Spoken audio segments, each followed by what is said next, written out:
Selamat malam, Bapak Ibu semuanya yang baru bergabung dengan Sumur Yakub Kelapa Gading. Malam ini kita akan Wow. dibawakan oleh Ibu Dewi. Uh, Bisa Bu Dewi memperkenalkan diri. Ibu Dewi ini aktif di Perduki ya, Dewi ya. Langsung perkenalan ya. Uh, Mungkin Pak Toto mau mulai dengan doa pembuka. Pak Toto bisa bantu saya, Ya, silakan doa pembuka aja dulu. Ya, Pak Toto. oke, makasih. Ya. Mari teman-teman kita satukan untuk berdoa bersama. Dalam nama Bapa dan Putra dan Roh Kudus, amin. Allah Bapa di surga yang baik, puji syukur, terima kasih. Karena sore ini, malam ini, kami bisa melaksanakan pertemuan Sumur Yakub bersama Ibu Dewi. Lindungi kami, berkati kami dalam pertemuan ini. Utuslah Roh Kudus-Mu kepada kami semua dan juga kepada Bu Dewi, supaya karyamu yang akan disampaikan melalui Bu Dewi bisa menerangi akal budi kami semua, sehingga kami beroleh kasih karuniamu dengan baik, dan kami juga bisa berbagi kasih kepada sesama kami di antara teman-teman kami yang dekat kami maupun yang jauh dari sini. Allah Bapa di surga, berkati kami semua, sehingga kami dapat melaksanakan Zoom ini dengan baik dan lancar, dan semua peralatan yang ada di sini, Kau lindungi juga dari segala kuasa gelap, sehingga semuanya berjalan dengan baik dan lancar. Puji syukur, terima kasih segala-galanya. Amin. Dalam nama Bapa dan Putra dan Roh Kudus. Amin. Terima kasih Pak Toto. Ya, Malam ayo. ini kita akan mempunyai topik kerapuhan manusia memahami rencana Allah. Tanpa buang-buang waktu, kita persilahkan Ibu Dewi untuk mulainya. Silakan Bu Dewi. Baik, terima kasih Pak Paulus. Selamat malam semua teman-teman saya. Ini semua teman-teman. Eh, Perkenalkan, sebelumnya terima kasih. Saya sudah diundang ke Sumur Yakub. Ini baru pertama kali. Perkenalkan, saya Dewi dari Paroki Yakobus. Persekutuan doa saya adalah di Perduki Chapter Utara 1, di Restoran Sentosa, di tempatnya Bu Rosita, setiap hari Senin. Saya adalah seorang guru, kalau yang belum kenal saya adalah seorang guru, guru playgroup, taman kanak-kanak, guru SD, dan juga penitipan anak. Dan saya dipercayakan untuk membawakan di Sumur Yakub ini bukan karena kehebatan saya, tetapi itu semua karena penerangan, bimbingan Roh Kudus, dan pencerahan. Biarlah Tuhan nanti sendiri yang berbicara kepada saya untuk kita semuanya. Kita langsung mulai ya, nggak ada pujian ya, Bu Rosita, Nggak ada, langsung aja Bu Dewi. nggak ada. Saya langsung share screen ya, biar nggak kelamaan ya. Apakah kelihatan teman-teman semuanya? Sudah kelihatan. Oke, baik. Saya mulai ya. Teman-teman di sini, saya di sini tidak mengkhotbahi siapapun juga, karena ini adalah teman-teman yang semuanya belajar kitab suci. Kita hanya belajar bersama-sama. Tentu saja kita tidak dapat memahami Tuhan 100%. 5% atau bahkan 1% saja sudah luar biasa. Kita sama-sama belajar. eh, di sini juga semuanya pakar-pakar. Mungkin nanti bisa saling memberikan saran atau input. Baik, saya mengambil dari Injil minggu ini tanggal 10 hari Minggu, yaitu Yohanes 3 14 sampai 21. Tetapi di sini saya tidak akan berbicara sendiri ya. Saya mohon maaf teman-teman. Kita akan membaca bersama-sama supaya kita ada interaktif. Jadi nggak saya sendiri yang ngomong. Judulnya yang saya ambil adalah sebetulnya percakapan dengan Nikodemus, antara Tuhan dengan Nikodemus, seorang ahli Farisi yang sangat luar biasa. Tetapi karena kita mengambilnya dari tengah-tengah ayat 14 sampai 21 di mana Tuhan menceritakan betapa besarnya kasih karunia Tuhan diceritakan kepada Nikodemus. Eh, Judulnya adalah kerapuhan manusia memahami rencana Allah. Kenapa saya mengambil tema ini?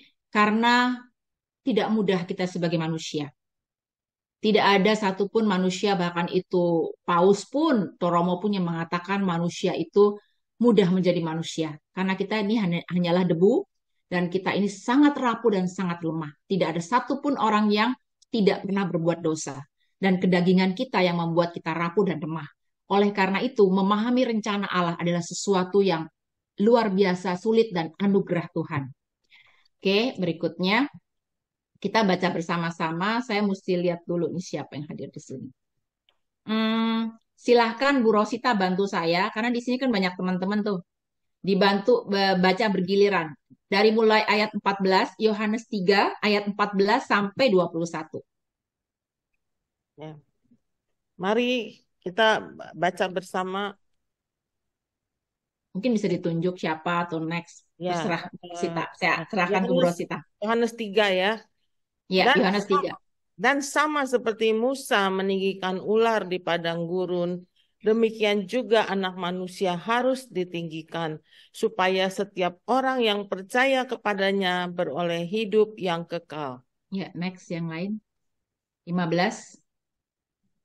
Karena begitu besar kasih Allah akan dunia ini, sehingga ia telah mengaruniakan anaknya yang tunggal, supaya setiap orang yang percaya kepadanya tidak binasa, melainkan beroleh hidup yang kekal. Oke, next. Sebab Allah mengutus anaknya ke dalam dunia, bukan untuk menghakimi dunia, melainkan untuk menyelamatkannya oleh Dia. Oke, Barang siapa percaya kepadanya, ia tidak akan dihukum. Barang siapa tidak percaya, ia telah berada di bawah hukuman. Sebab ia tidak percaya dalam nama Allah, Tunggal Allah, Anak Tunggal Allah. Dan inilah hukuman itu, terang telah datang ke dalam dunia. Tetapi manusia lebih menyukai kegelapan daripada terang. Sebab perbuatan-perbuatan mereka jahat. Sebab barang siapa berbuat jahat, membenci terang, dan tidak datang kepada terang itu, supaya perbuatan-perbuatannya yang jahat itu tidak nampak. Tetapi barang siapa melakukan yang benar, ia datang kepada terang, supaya menjadi nyata bahwa perbuatan-perbuatannya dilakukan dalam Allah. Demikianlah sabda Tuhan. Terpujilah Kristus. Baik teman-teman semuanya, saya rasa ayat ini kita semua sebagai murid Kristus, apalagi sudah mempelajari kitab suci, pasti sudah tahu. Sudah tahu, tetapi mungkin saya dan teman-teman, khususnya saya, belum tentu bisa melaksanakan dan memahami semuanya. Karena tidak mudah memahami dan mengenal apa yang Tuhan berikan kepada kita. Pertama kali saya akan baca satu persatu. Oke, ini gambarnya kelihatan semua ya. Kelihatan. Nah, ini sekarang enggak. Oke. Ya, sekarang kelihatan. Pertama, di ayat ke-14 dan 15. Ayat ke-14, kita mau membicarakan rencana Tuhan, rencana Allah. Seperti kita manusia punya rencana. Rencana Tuhan nomor satu pasti, Bapak mengutus anaknya. Bapak mengutus anaknya untuk turun ke dunia untuk menolong kita. Kita sudah tahu semuanya. Kita tahu. Tetapi pengutusan itu kita tidak tahu bagaimana kita merasakan hati seorang Bapa. Dan bagaimana Yesus yang diutus. Sama contohnya seperti Ibu Rosita atau Ibu Mingming mengutus anaknya untuk pergi pelayanan di tempat-tempat pedalaman di mana mereka tidak mengenal Tuhan dengan bahaya yang bisa mengancam jiwa mereka. Itu salah satu contoh.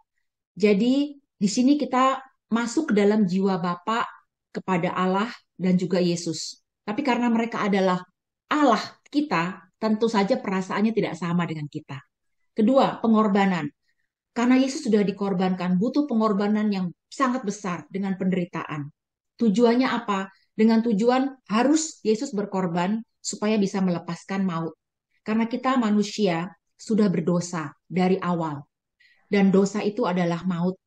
Caranya untuk melepaskan tidak bisa dengan apapun juga. Kalau zaman dahulu perjanjian lama, ini menurut apa yang Tuhan berikan kepada kita semua dan juga saya, pada saat dulu orang bersalah, orang berbuat dosa, dihukum. Langsung air bah. Orang berbuat dosa dan salah di mata Tuhan di Sodom dan Gomora dihukum dengan api dan belerang. Orang berbuat dosa dihukum dengan pembunuhan dan lain sebagainya. Saat ini dalam perjanjian baru, tentu saja Tuhan tidak mau manusia semuanya binasa seperti itu. Walaupun semua yang mendapatkan hukuman pada saat perjanjian lama, itu tidak semuanya dalam arti kata binasa, masuk ke dalam neraka, tidak. Karena ada di 2 Petrus berapa, saya lupa, bahwa semua orang-orang yang dalam air bah itu pada zaman Nabi Nuh dimasukkan dalam sebuah penjara di mana Tuhan yang menginjili mereka sendiri. Itu lain sendiri, tapi yang penting bahwa Tuhan itu Allah yang Maha Rahim. Tidak semudah itu menghukum orang dan masuk dalam neraka. Kemudian tujuannya Tuhan berkorban untuk melepaskan maut. Nah, setelah Tuhan mau melepaskan maut dan dosa-dosa kita, Tuhan mau dong ada imbalannya. Nggak mau dia mati menderita gratis. Tentu saja tidak mau. Imbalannya adalah Tuhan harus ditinggikan. Tuhan harus dihormati. Yang namanya harus itu mutlak. Mutlak dan tidak bisa ditawar lagi. Karena kita buatan Tuhan. Kita ciptaan Tuhan. Dan Tuhan sudah berkorban, dia harus ditinggikan di atas segala-galanya. Di atas keluarga, di atas ekonomi, usaha kita, dan sebagainya. Tetapi buat manusia itu tidak mudah. Tapi Tuhan tetap bersabar. Jadi di sini yang mau diulas yang pertama adalah kenapa harus diberikan lambang ular pada saat bacaan yang ke-14, kenapa Musa harus meninggikan ular? Kok ular harus ditinggikan? Itu adalah sebagai hubungan sebab dan akibat. Karena zaman dahulu bangsa Israel pikirannya itu hanya hukuman, kalau aku melakukan ini, hukumannya ini. Sebab dan akibat. Jadi kalau mereka mati di pagut ular karena mereka melawan kepada Tuhan, mereka membuat Tuhan kecewa, membuat Tuhan kesal, dan Tuhan mengeluarkan ular-ular tedung. Saat mereka banyak yang mati, ular itu yang membuat mereka mati. Ular itu yang disuruh oleh Tuhan supaya Musa membuat tembaga. Kalau kamu mati dari ular, kamu lihat lagi ke ular. Kalau kamu menatap ke ular, kamu sembuh. Kamu hidup. Yang menyebabkan kamu siapa? Ular. Ya udah ular kamu yang kamu tatap ularnya supaya kamu hidup. Itu maksudnya seperti itu, bahasa gampangnya. Oleh karena itu di gambar sebelah kanannya, kalau memang manusia dulu jatuh dalam dosa oleh karena manusia, maka gantinya adalah juga manusia lagi. Tetapi manusia yang ini adalah Tuhan sendiri. Tapi dia tidak punya dosa. Tujuannya kalau manusia harus diganti dengan manusia, nggak mungkin manusia dibayar dengan, kalau dulu kan dibayar dengan korban binatang. Tetapi itu sudah digenapi oleh Tuhan, manusia diganti dengan manusia, yaitu anak manusia sendiri. Tujuannya untuk melawan, menghancurkan kuasa maut. Kuasa maut dilepaskan, dibebaskan, dan Tuhan menjadi pemenang. Dosa manusia dihapuskan, dosa manusia dikalahkan, dan dalam tubuh manusia yaitu Yesus sendiri. Itu maksudnya dibebaskan oleh tubuhnya Kristus, dan kita menerima tubuh dan darah Kristus. Jadi itu adalah rencana Allah yang paling awal. Terus setelah itu, apa yang Tuhan mau berikan? Apa yang Tuhan mau janjikan kepada manusia? Next, kita lihat di sini.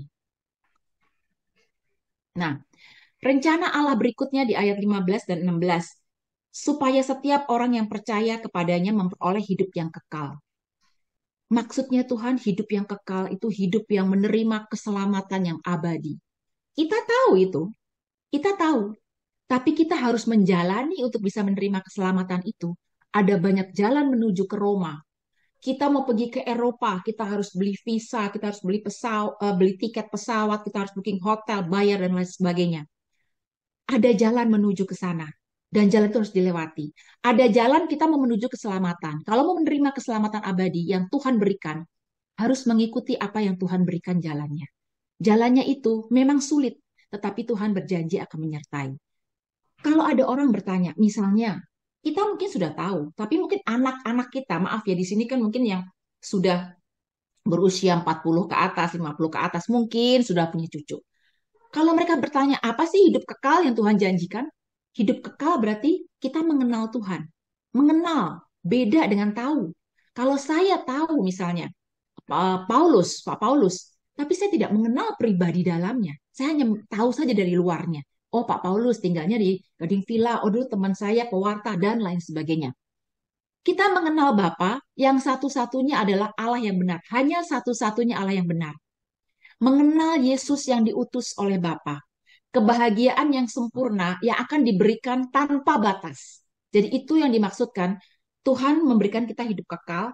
Satu, hidup kekal harus mengenal Bapa. Hidup kekal nggak ada mengenal yang lain. Hidup kekal harus mengenal Bapa dan mengenal siapa itu Bapa yang diutus Bapa. Siapa itu Yesus yang diutus Bapa. Terus apa yang nanti kita dapat? Kebahagiaan yang sempurna.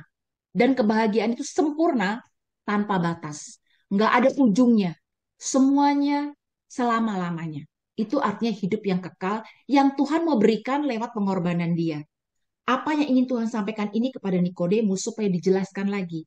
Karena Nikodemus seorang ahli Farisi yang sangat pandai, yang sangat dihormati. Dia tahu itu adalah seorang guru anak Allah. Tapi karena dia takut, dia malu, oleh karena itu dia datang dalam gelap, dalam malam, supaya nggak dilihat orang. Oke, kita nggak membicarakan itu. Kemudian Tuhan mau menekankan lagi. Kalau kamu mau mengenal Tuhan, mau hidup yang kekal, mendapatkan kebahagiaan yang sempurna, ada penghalangnya. Penghalang itu Tuhan tahu. Dan Tuhan sudah memberitahu cara-cara menghalau penghalang itu di dalam Alkitab. Di dalam kita setiap minggu ke gereja, mendengarkan firman Tuhan. Di dalam komunitas, yang paling banyak adalah dalam komunitas yang memberitakan firman Tuhan. Nggak ada komunitas Kristus yang membicarakannya tidak berdasarkan firman Tuhan. Jadi Tuhan mengatakan ada penghalangnya, yaitu penghalang hidup kekal adalah dosa kita. Dosa itu ada di mana? Dosa itu ada dalam diri kita. Dosa ada dalam diri kita karena kita hidup dalam daging. Godaan, kedagingan, itu yang paling sulit. Makanya bukannya iblis yang sulit, tapi kedagingan kita. Karena iblis juga salah satu penggoda hidup kita yang tidak bisa kita lihat, tetapi kedagingan kelemahan kita itu yang cenderung yang membuat kita jatuh tersandung. Oleh karena itu dikatakan penghalang kehidupan kekal adalah dosa. Tapi dosa yang paling berat adalah binasa. Dikatakan di situ binasa di ayat yang ke-16, supaya setiap orang yang percaya kepada tidak binasa.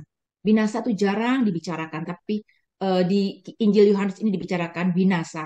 Artinya hidup yang sudah terpisah dari Tuhan. Benar-benar terpisah, tidak ada lagi hidup yang bisa diharapkan lagi. Tetapi saat kita masih hidup, belum menghembuskan nafas terakhir, kita belum pergi kembali kepada Pencipta, masih ada harapan. Masih ada pengampunan dosa. Maka dari itu di sini kita sebagai umat Katolik diberikan sebuah wadah sarana sakramen pertobatan yang luar biasa, di mana orang-orang merasa tidak penting dan tidak berguna dan merasakan tidak ada efeknya. Karena segala sesuatu yang namanya rohani tidak ada efeknya. Tidak dirasakan dalam tubuh kita, dirasakannya dalam roh. Jadi pengampunan dosa. Jadi di sini Tuhan memberikan keselamatan abadi. Keselamatan itu apa? Hidup yang kekal. Hidup yang kekal itu gimana? Mengenal Tuhan. Kemudian apa kemudian yang harus kita lakukan Tuhan? Kalau Tuhan sudah memberikan kita keselamatan abadi. Di sini ayat 17 Tuhan menegaskan, oke, kita akan selamat. Tuhan memberikan tujuannya. Saya datang ke dunia ini bukan untuk menghakimi kamu, bukan untuk oh kamu salah, kamu tidak salah, oh kamu harusnya begini begitu, tetapi untuk menyelamatkan kita. Nanti saat ini Tuhan tidak menghakimi kita, tetapi nanti kalau saya sudah berakhir hidupnya, kalau akhir zaman Tuhan datang, baru ada namanya penghakiman. Kita akan dipisahkan dari yang baik dan yang jahat, dipisahkan dari domba dan kambing. Di Matius 25 ayat 31 sampai 46 saya tidak tuliskan.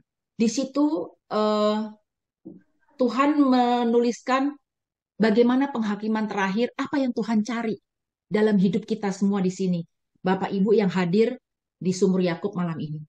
Pasti suatu saat kita akan mengalami penghakiman terakhir. Dan Tuhan akan bertanya, apakah yang ditanya di Matius 25, apakah kamu melakukan perbuatan kasih? Kalau aku sakit, aku miskin, aku di penjara, itu ilustrasi Tuhan. Apakah engkau datang kepadaku? Dalam arti kata singkatnya, seperti dalam tema Prapaskah ini, yaitu solidaritas dan subsidiaritas. Kenapa harus digembar-gemborkan oleh uskup? Semuanya itu tema kita, bahwa kita harus peduli. Dalam peduli, kalau orang peduli, dalam hatinya ada kasih. Setelah kita peduli, solider, kita melakukan sesuatu action. Itulah namanya kasih yang nyata. Hanya itu yang Tuhan cari pada saat nanti kita semua menghadap Tuhan. Pada saat kita menghembuskan nafas terakhir, Tuhan hanya bertanya, mana tabungan kasihmu? Itulah yang membuat kita punya hidup yang kekal. Saya pernah bersharing dan saya akan memberikan sharing sedikit. Sebelum mama saya meninggal sakit kanker lever. Dia sering memberikan saya wejangan. Berkali-kali pada saat itu saya masih muda. Dewi, jangan banyak-banyak punya deposito di dunia, tapi punyalah banyak deposito di surga. Saat itu saya bertanya, maksudnya mah banyak-banyak kalau punya tabungan kasih di surga. Oleh sebab itu, saya ingat sampai sekarang bahwa manusia hidup yang penting dicari adalah kasih. Iman, pengharapan, dan kasih. Yang paling besar adalah kasih. Ada juga di 2 Timotius 4, 1-5. Allah menghakimi saat akhir zaman. Saya akan bacakan sendiri karena ini menurut saya harus kita tahu. Tuhan menghakimi tidak menghakimi kita sekarang, tapi nanti Tuhan menghakimi kita. Supaya kita tahu, supaya kita selamat. Apa yang harus kita lakukan supaya kita selamat? Jangan hidup dalam dunia ini cuek, masa bodoh, dan gak serius. Banyak orang yang tidak serius. Banyak orang yang merasa, gak apa-apa, aku masih muda. Aku sudah berbuat baik, aku sudah mengikuti banyak komunitas. Aku sudah menjadi hamba Tuhan, pewarta. Semakin kita menjadi hamba Tuhan, semakin kita akan diuji oleh Tuhan untuk melakukan perbuatan kasih. Saya bacakan di 2 Timotius 4, 1-5. Di hadapan Allah dan Kristus Yesus yang akan menghakimi orang yang hidup dan yang mati, aku berpesan dengan sungguh-sungguh kepadamu, demi pernyataannya dan demi kerajaannya. Beritakanlah firman, itu tugas kita. Beritakanlah firman, siap sedialah baik atau tidak baik waktunya. Kita harus memberitakan firman. Jadi kalau Bapak Ibu diutus kemanapun, apapun dalam keluarga dulu yang paling kecil, sampaikan firman kita kepada anak, suami, istri, orang tua kita, mantu, besan kita, cucu kita, sampaikan firman. Walaupun kita tidak disukai, karena kita tidak melakukan perbuatan yang buruk. Kemudian berikutnya, nyatakan apa yang salah, tegur, dan nasihatilah dengan segala kesabaran dan pengajaran.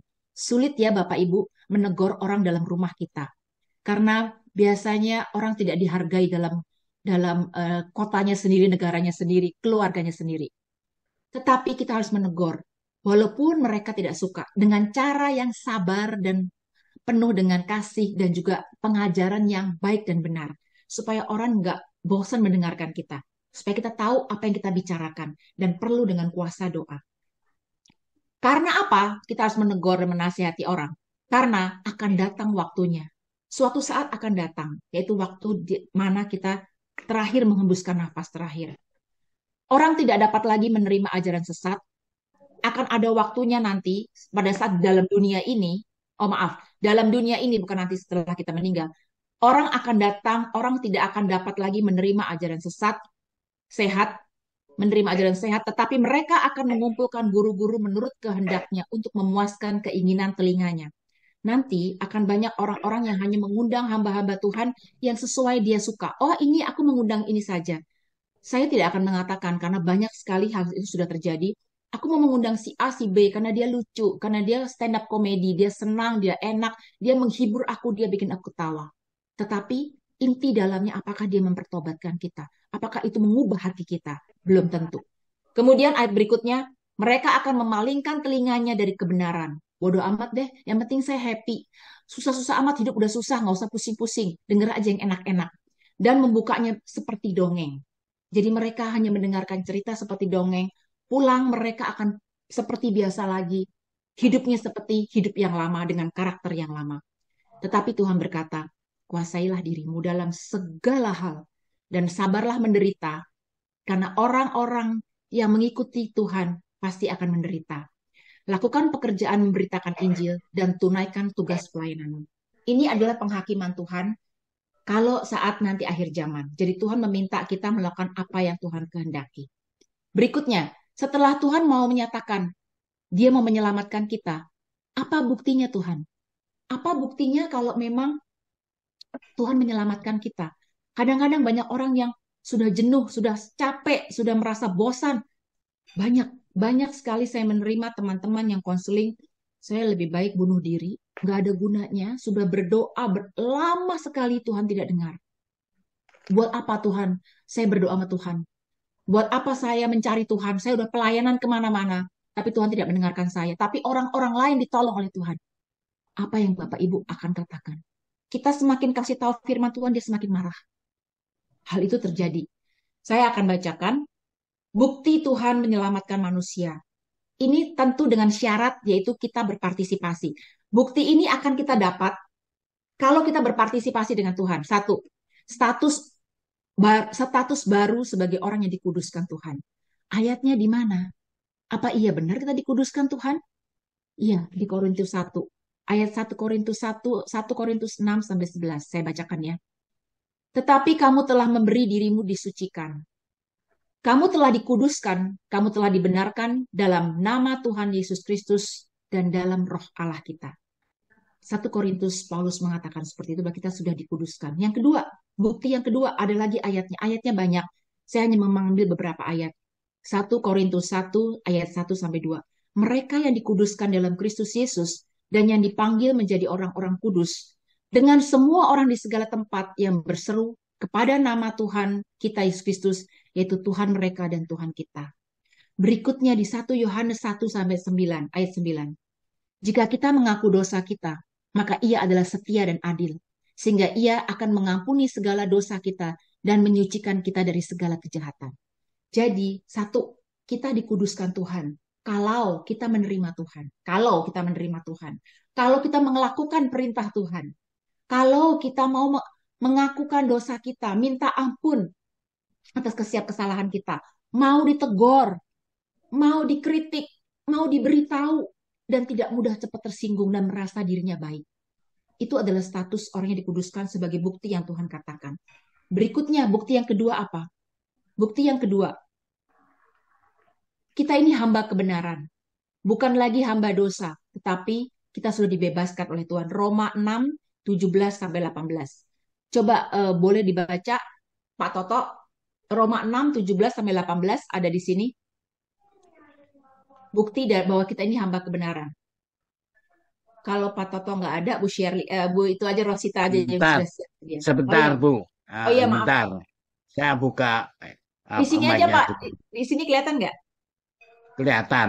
Ah, udah. Tetapi Roma. syukurlah kepada Allah. Dahulu kamu hamba dosa. Tetapi sekarang kamu dengan segenap hati telah mentaati pengajaran yang telah diteruskan kepadamu. Kamu telah dimerdekakan dari dosa dan menjadi hamba kebenaran. Demikian sabda Tuhan. Terima kasih, syukur kepada Allah. Berikutnya, yang ini adalah hamba kebenaran. Kita sudah dibenarkan, Tuhan yang menyatakan sendiri lewat Rasul Paulus di Roma, bahwa kalau kita mentaati pengajaran, maka kita sudah dimerdekakan dari dosa, melakukan dan mentaati. Ketiga, kita sudah dikuduskan oleh Tuhan, kita sudah dijadikan hamba kebenaran, bukan hamba dosa. Ketiga adalah anak Allah, kita sudah dijadikan anak-anak Allah. Emang Tuhan mengatakan begitu? Iya, Tuhan mengatakan di Yohanes 1 ayat 12. Silakan dibaca lagi Pak Toto. Tetapi semua orang yang menerimanya diberinya kuasa supaya menjadi anak-anak Allah, yaitu mereka yang percaya dalam namanya. Ya, Bapak Ibu, saya pernah mendengar, kita ini anak Allah ya. Saya pernah mendengar seorang hamba Tuhan yang memanggil Bapa dan Yesus adalah Daddy. Dia menderita kanker yang cukup ganas, myelopia kanker darah yang cukup akut. Dan karena hubungannya, relasinya dengan Tuhan begitu akrab, dia selalu memanggil Tuhannya dengan Daddy, tolong saya. Dan dia selalu berbicara mesra dengan Tuhan. Dan dia berusaha melakukan firman Tuhan. Pada saat dia sakit kanker itu, dia menyerahkan hidupnya kepada Tuhan. Kalau memang Tuhan mau memanggil saya, silakan. Tetapi tolong ya Dedi, aku ini anakmu. Kata-katanya begitu mesra, sehingga itu yang menyenangkan hati Tuhan. Dan dia disembuhkan total dari kanker akutnya. Itu ceritanya nanti lain lagi. Tetapi kalau kita sungguh-sungguh menyadari dan yakin kita ini anak Allah, betapa bahagianya Tuhan. Seperti Pak Toto punya anak, kalau sampai anak kita sungguh-sungguh tidak menghargai kita dan tidak menganggap kita bapaknya, apakah nggak hati kita hancur? Sama seperti Tuhan. Aku tuh bukan anak Allah kok. Aku nggak tahu emang aku anak Allah. Nggak berasa tuh. Memang nggak berasa. Karena kan Tuhan kan kita hidup karena percaya, bukan karena melihat. Roh, kita kan hidup karena dalam roh. Kalau kita manusia bisa melihat, kan memang Tuhan itu adalah roh. Itu yang harus kita sadari setiap hari. Tidak mudah. Yang keempat, kita ini ciptaan baru. Coba Ming-Ming dibaca. Kita ini ciptaan baru. Satu, sudah kita dikuduskan. Dua, ini kita hamba kebenaran. Ketiga, kita anak Allah. Keempat, kita ini ciptaan baru, bukan ciptaan yang lama. Coba Miming dibaca Ya. 2 Korintus 5. Jadi, siapa yang ada di dalam Kristus, ia adalah ciptaan baru. Yang lama sudah berlalu. Sesungguhnya yang baru sudah datang. Baik. Kalau kita ciptaan baru, tentu saja kita harus ikut turut berpartisipasi. Nggak mungkin Tuhan sendiri yang menciptakan kita ciptaan baru. Kalau kita tidak mau bertobat, tidak mau baca firman, nggak mau berubah, kita tidak menjadi ciptaan baru, ciptaan yang lama. Jadi semua yang Tuhan janjikan itu butuh partisipasi kita. Karena manusia dikasih kehendak bebas. Boleh memilih iya, boleh memilih tidak. Berikutnya, apa bukti Tuhan menyelamatkan kita? Kalau kita mentaati. Yang kelima, kodrat kita adalah disuruh berbuat kasih. Harus berbuat kasih. Kalau tidak berbuat kasih, tidak akan bisa kita bertemu Tuhan. Boleh tolong dibaca Pak Paulus 1 Yohanes 3 ayat 14, kodrat berbuat kasih. Kita tahu bahwa kita sudah berpindah dari dalam maut ke dalam hidup, yaitu karena kita mengasihi saudara kita. Barang siapa tidak mengasihi, ia tetap di dalam maut. Ya, terima kasih. Bapak Ibu, kasih itu yang terbesar dan kasih itu yang tersusah. Tujuan dari sumur Yakub ini, ujung-ujungnya supaya manusia berbuat kasih. Bukan supaya hanya kita pintar firman Tuhan, kita hebat dalam segala hal, tetapi apakah kita punya kasih pada orang yang di depan mata kita setiap hari.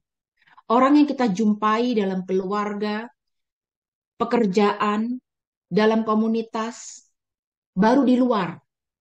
Ada orang yang mengasihi orang lain di luar biasa, istilahnya jaim. Tetapi di dalam keluarga, dia melakukan sesuatu banyak hal yang menyakiti hati. Itulah kerapuhan manusia. Sebetulnya dia ingin mengasihi, tetapi dia juga karena orang luka batin, dia ingin melukai. Kemarin saya baru mendapatkan konseling dari orang bahwa begitu baik sekali suaminya. Suaminya pelayanan di mana-mana, terkenal. Dan semua orang mengatakan suami kamu baik ya. Suami kamu juga hebat, bisa menjadi prodiakon, dan lain sebagainya. Kok kamu nggak ikut? Istrinya pengen muntah dengar itu. Maaf ya Bapak Ibu, ini saya ceritakan seadanya. Pengen muntah. Kenapa?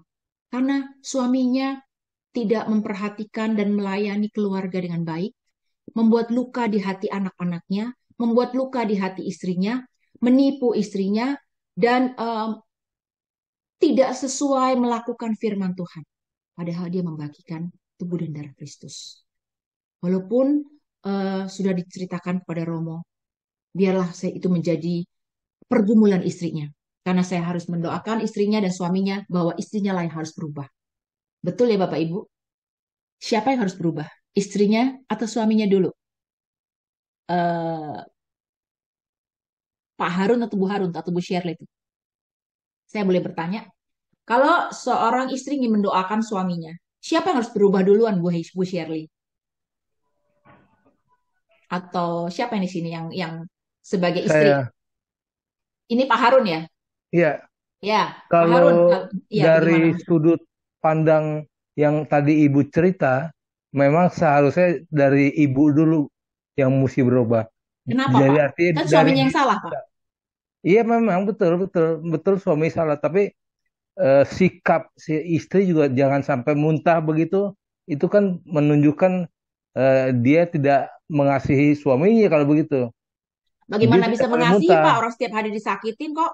Bapak kalau tiap Memang hari betul, disakitin gimana? itu sakit itu kan bukan kemauan dia kan. Itu penderitaan dalam Kristus mestinya dianggap begitu. Kalau dia tidak menganggap itu penderitaan yang dari Kristus, dia akan menderita terus, nggak habis-habisnya itu.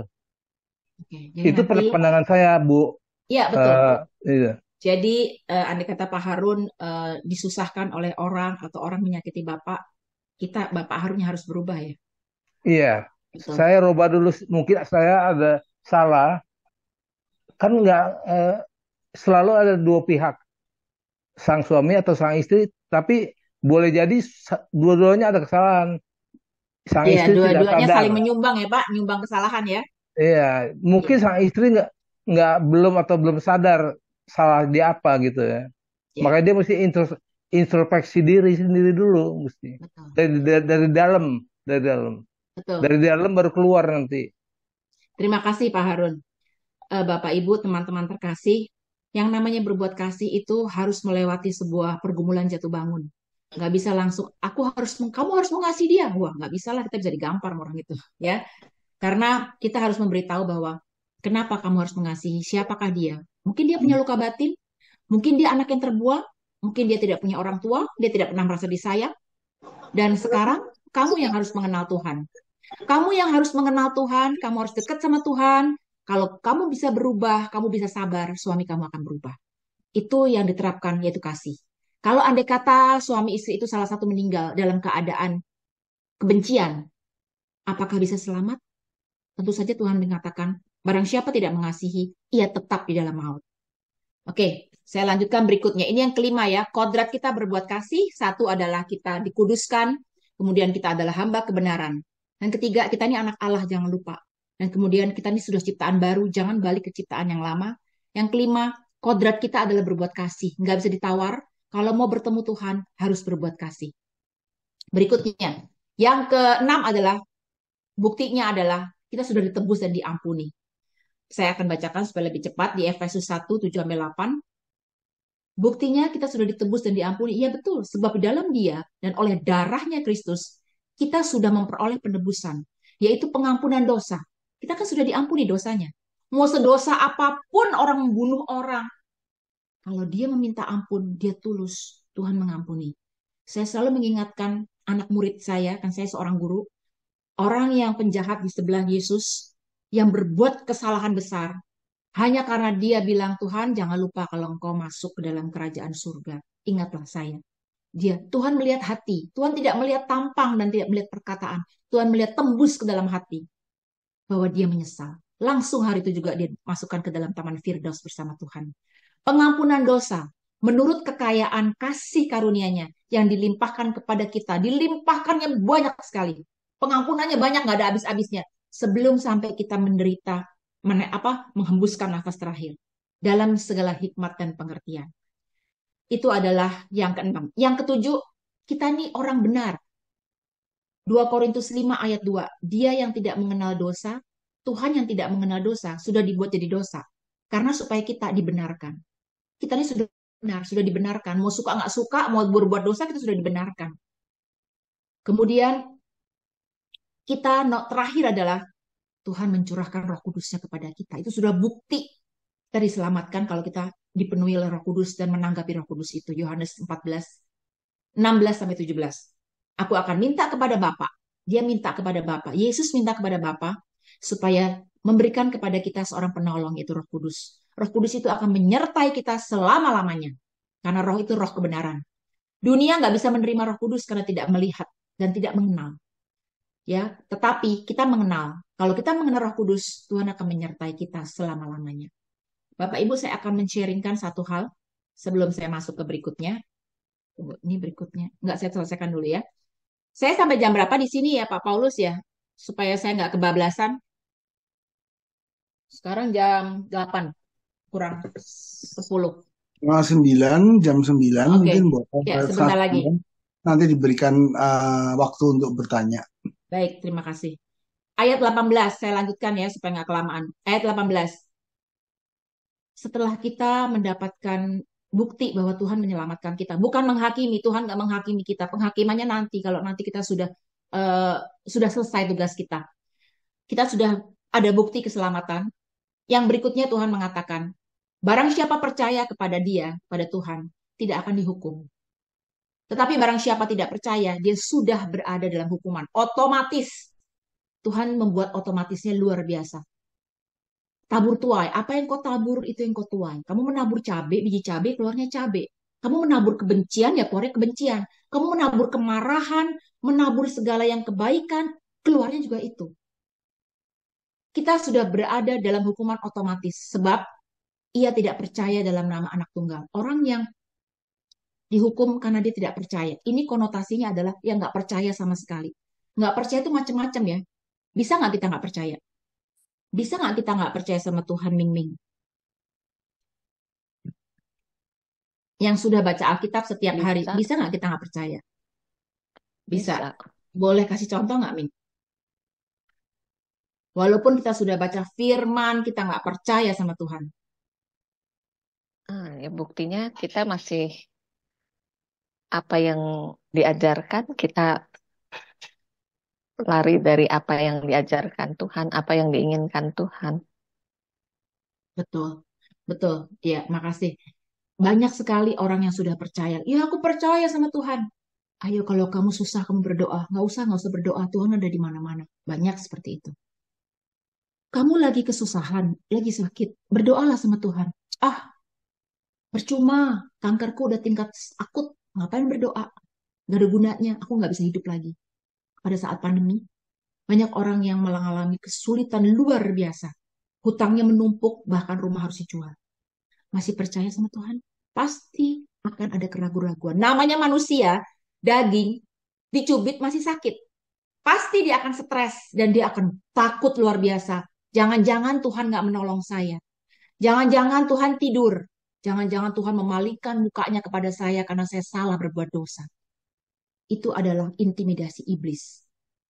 Kita tidak serta-merta langsung dihukum, tetapi kita sudah dapat hukumannya sendiri. Kita akan stres, kita akan putus asa, kita malah tambah terpuruk, kita tambah sakit, dan lain sebagainya.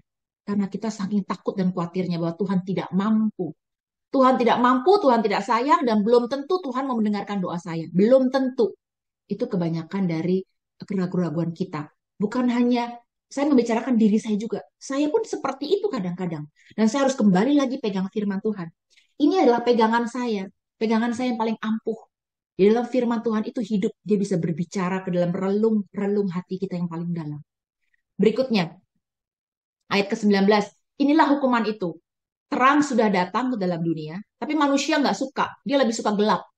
Dia lebih suka gelap karena perbuatan-perbuatan kita manusia ini jahat. Jahat itu tidak hanya langsung berpikiran yang, oh melukai orang, membunuh, mencuri. Tidak seperti itu. Jahat itu kita bisa menyakiti orang lain dengan memfitnah, ngegosipin orang lain, ngebenci orang lain, ngebenci dan dendam. Itu sudah perbuatan yang melukai hati Tuhan. Benci dan dendam itu membuat kita sakit. Banyak ya Bapak Ibu, dokter-dokter mengatakan bahwa salah satu dari orang yang sakit kanker itu adalah karena hidup dalam keadaan stres, benci, dan dendam. Saya pernah mendengarkan sebuah sharing seorang ibu bahwa dia badannya kankernya itu, saya lupa kanker tulang atau kanker apa, saya lupa, sudah lama sekali. Dan kankernya itu sampai di belakang tulangnya itu ada geret-geretan, cambuk-cambuk, bergaris-garis. Akhirnya dikonselingin oleh seorang hamba Tuhan. Kamu kenapa? Hamba Tuhan itu tahu, kamu benci ya dengan suami kamu. Iya, saya sangat benci dengan suami saya. Suaminya mana? Suaminya sudah meninggal, Bapak Ibu. Suami sudah meninggal, tapi sampah kebencian disimpan dalam dirinya. Akhirnya dia sakit kanker yang begitu parah. Dan akhirnya hamba Tuhan itu menekankan, menceritakan bagaimana pengampunan 70 kali 7 kali 7 kali. Pengampunan itu mutlak. Kalau kamu tidak mengampuni, kankermu tidak sembuh. Dan suamimu sudah meninggal. Dia hidup tidak tenang dan kamu juga tidak tenang. Kalaupun kamu nanti meninggal dipanggil Tuhan, kamu pun tidak akan bisa selamat. Karena kamu tidak masih menyimpan dendam yang begitu besar. Akhirnya oleh berbagai macam upaya, ibu itu harus mengaku dosa dan lain sebagainya. Akhirnya Itulah gunanya firman dan hamba Tuhan menolong. Dia mau mengampuni. Mengampuni dengan susah payah. Pada saat dia mengampuni, apa yang dilihat kaget sekali dokter. Hamba Tuhan pun melihat cambuk-cambuk yang di belakangnya itu hilang. Hilang total. Walaupun kurus badannya dan dia sembuh. Dan karena itu sudah 20 tahun yang lalu, saya tidak tahu keadaannya. Yang penting dia sudah sembuh karena dia bisa mengampuni. Andai kata pun dia meninggal, dia sudah meninggal dalam damai. Jadi saya lanjutkan. Kita menerima kesaksian manusia. Tapi kalau kesaksian Tuhan yang lebih kuat aja kita nggak terima, berarti kita berdosa. Karena barang siapa percaya kepada Allah, barang siapa tidak percaya kepada Tuhan, berarti dia membuat Tuhan pendusta. Berarti Tuhan tuh bohong dong. Kamu nggak percaya sama Tuhan, berarti Tuhan bohong dong kalau kamu nggak percaya. Contohnya saya nggak percaya sama, misalnya sama siapa, misalnya Pak Paulus atau misalnya Bu Leni. Berarti kan karena saya nggak percaya karena mungkin dia bohong. Ada unsur ketidakpercayaan, ragu-ragu di situ, ada unsur negatif. Itu sudah membuat kita berdosa, mendukakan Roh Kudus. Next, berikutnya, setelah kita menerima hukuman otomatis seperti ini, apa yang akan terjadi? Ini akan terjadi. Ayat 20. Sebab barang siapa berbuat jahat membenci terang dan tidak datang pada terang itu supaya perbuatan-perbuatan yang jahat itu tidak nampak. Manusia itu lemah dan rapuh. Bapak Ibu pasti menerima itu. Kita tuh lemah dan rapuh.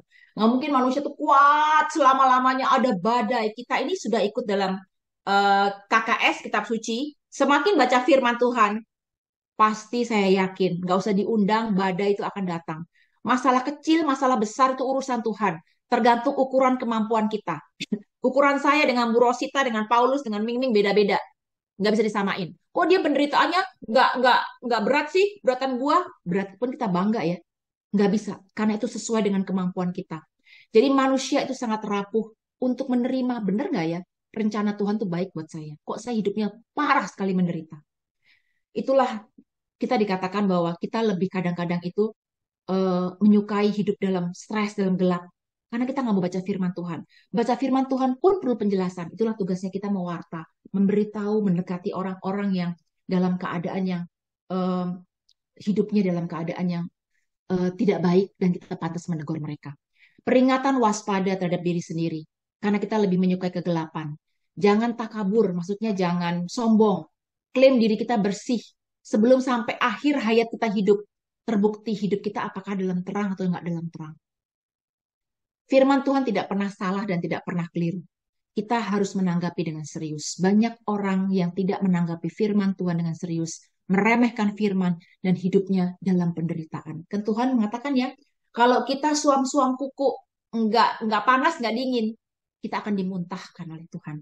Karena kita enggak serius, hidupnya semau-maunya. Dan kita tidak mendapatkan apa-apa. Oke, saya lanjutkan sampai terakhir, nanti baru kita sharing. Berikutnya adalah ayat 21. Tetapi barang siapa melakukan yang benar, ia datang kepada terang, supaya menjadi nyata bahwa perbuatan-perbuatannya dilakukan dalam Allah. Bapak Ibu, siapa yang melakukan yang benar? Hidup benar di mata Tuhan itu harus ada melewati berbagai macam jalan. Cara Tuhan mengasihi kita untuk hidup benar. Tuhan mengasihi kita. Dan Tuhan mau kita hidup benar. Tetapi manusia akan dilatih oleh Tuhan untuk jatuh dan bangun dalam masalah dan dalam ujian dalam hidup masalah-masalah ini, hidup ini. Tuhan tidak pernah mencobai, tetapi masalah itu akan selalu datang dengan sendirinya. Oleh karena itu Tuhan mengasihi kita, itu bukan dengan dinina boboin. Dikasih segala, kita butuh uang dikasih, kita sakit dikasih sembuh total, kita butuh keluarga kita berantem, orangnya dipertobatkan. Tidak. Tuhan mengasihi kita manusia dengan melatih kita untuk jatuh bangun, jatuh bangun. Tidak ada satupun hamba Tuhan santo dan santa yang hidupnya enak. Baik itu Rasul Paulus, Petrus, Paulus sangat menderita. Santo dan santa, Santa Monica yang mendoakan suaminya sampai 20 tahun lebih. Dan semua banyak, Santa Teresia dan banyak-banyak lagi. Pun Tuhan begitu, jatuh bangun. Tujuannya saat kita mulai jatuh bangun, saat kita mulai susah, mulailah kita bertobat. Kalau mau bertobat, kalau mau mencari Tuhan, kalau enggak, hidupnya pasti akan diputar-putar oleh keadaan selama 40 tahun seperti di padang gurun. Dia nggak mau bertobat, diputar-putar terus sampai bertobat. Tuhan tidak mau kalah. Tuhan mau kita selamat. Kalau dia nggak mau dengar, hati degil, diputar-putar terus sampai dia selamat. Tuhan pokoknya nggak mau ngalah sama kita. Karena dia tahu keselamatan harus hidup dengan kekal harus bertemu dengan saya. Oleh karena itu, setelah manusia bertobat, oh dari Tuhan, aku nyerah Tuhan, aku nyerah. Baru dia bertobat. Dalam pertobatannya itu, kelemahan kerapuhannya, dia akan dikuatkan oleh Tuhan. Dia akan dijadikan orang benar. Jadi Bapak Ibu, inilah keselamatan terang. Satu, Tuhan mengasihi kita, dilatih dulu. Caranya Tuhan mengasihi nggak dicium, dinina bobok, dipeluk, dienak-enakin. Enggak. Tuhan gandeng tangan kita, Tuhan berjanji Yesaya 41 ayat 10, dia gandeng tangan kita, dan saat kita jatuh, kita diangkat. Jatuh, kita diangkat. Dan kita pegangan dengan Tuhan terus. Kalau nggak pegang sama Tuhan, lemah, jatuh. Jatuhnya nggak tahu berapa lama. Setelah itu kita bertobat dan kita menjadi kuat. Itu maksud dari Tuhan mau kita selamat. Dengan cara hidup terang itu ada perjuangannya. Saya akan men-sharingkan dari akhir cerita ini. Ini sudah habis. Oke. Saya sharingkan di sini. Bapak Ibu, saya pernah di sini kan kita kan membicarakan tentang keselamatan. Tuhan mau setiap orang selamat. Ini saya mendengarkan cerita dari Suster Bridge McKenna. Kalau Bapak Ibu sudah pernah tahu, Suster Bridge McKenna itu dari Florida, seorang suster yang diberikan karunia penyembuhan yang luar biasa. Karunia itu diberikan oleh Tuhan untuk menolong banyak orang, mempertobatkan banyak orang. Oke, Suster Bridge bercerita bahwa ada seorang Katolik di luar negeri ya, yang sakitnya parah, sudah hampir mati. Saya nggak tahu sakitnya apa. Yang penting dia sakit parah dan dia juga gila, hampir gila. Hampir gila. Di rumah sakit itu susternya Katolik juga. Setiap hari mendoakan, tetapi diusir, dimaki-maki, dilemparin barang. Jadi dia itu setengah diikat. Dipanggil romo, dipanggil suster, dipanggil pendoa-pendoa ke rumah sakit. Karena dia sudah sekarat. Dia nggak mau. Dia akan mengusir. Jangan sebut nama Tuhan, saya tidak mau tahu. Pokoknya pergi. Dia berkata-kata yang kasar. Suatu hari ada seorang romo. Romonya romo muda. Romo muda. Romo muda itu disuruh pelayanan oleh uskupnya. Kamu melayani ke sini, ke kota ini. Dia bilang, nggak mau. Saya kan memang ditugaskan ke kota lain. Nggak, kamu harus ke kota ini. Karena di sana kamu harus ada seminar. Oke, akhirnya dia setuju. Suatu saat, pada saat dia mau seminar itu, dia dipanggil oleh salah seorang hamba Tuhan, tolong dong Romo mampir ke rumah sakit ini. Mumpung Romo ada di dekat, seminarnya di dekat sebelah rumah sakit, tolong dong mampir untuk mendoakan satu orang.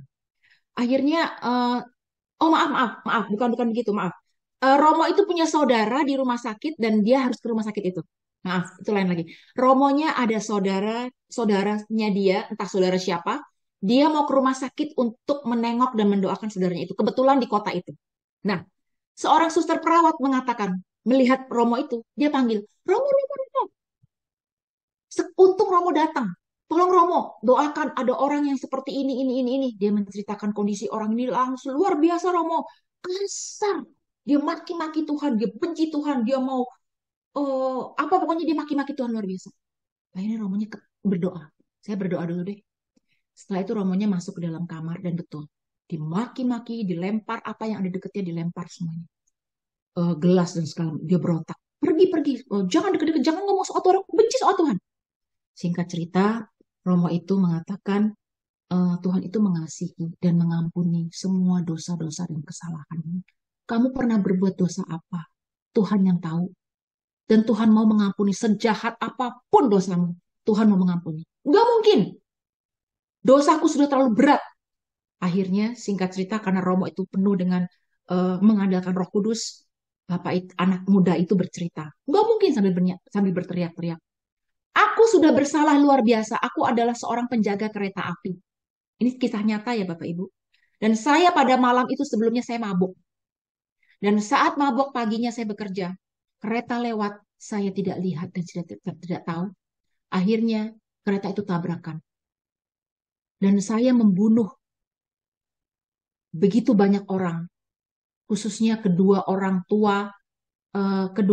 tua siapa yang memang sungguh-sungguh benar-benar dia kasihi, pokoknya dia kenal, dan membunuh banyak orang di situ. Setelah itu pastornya kaget dan terdiam. Apa yang Bapak Ibu dengar?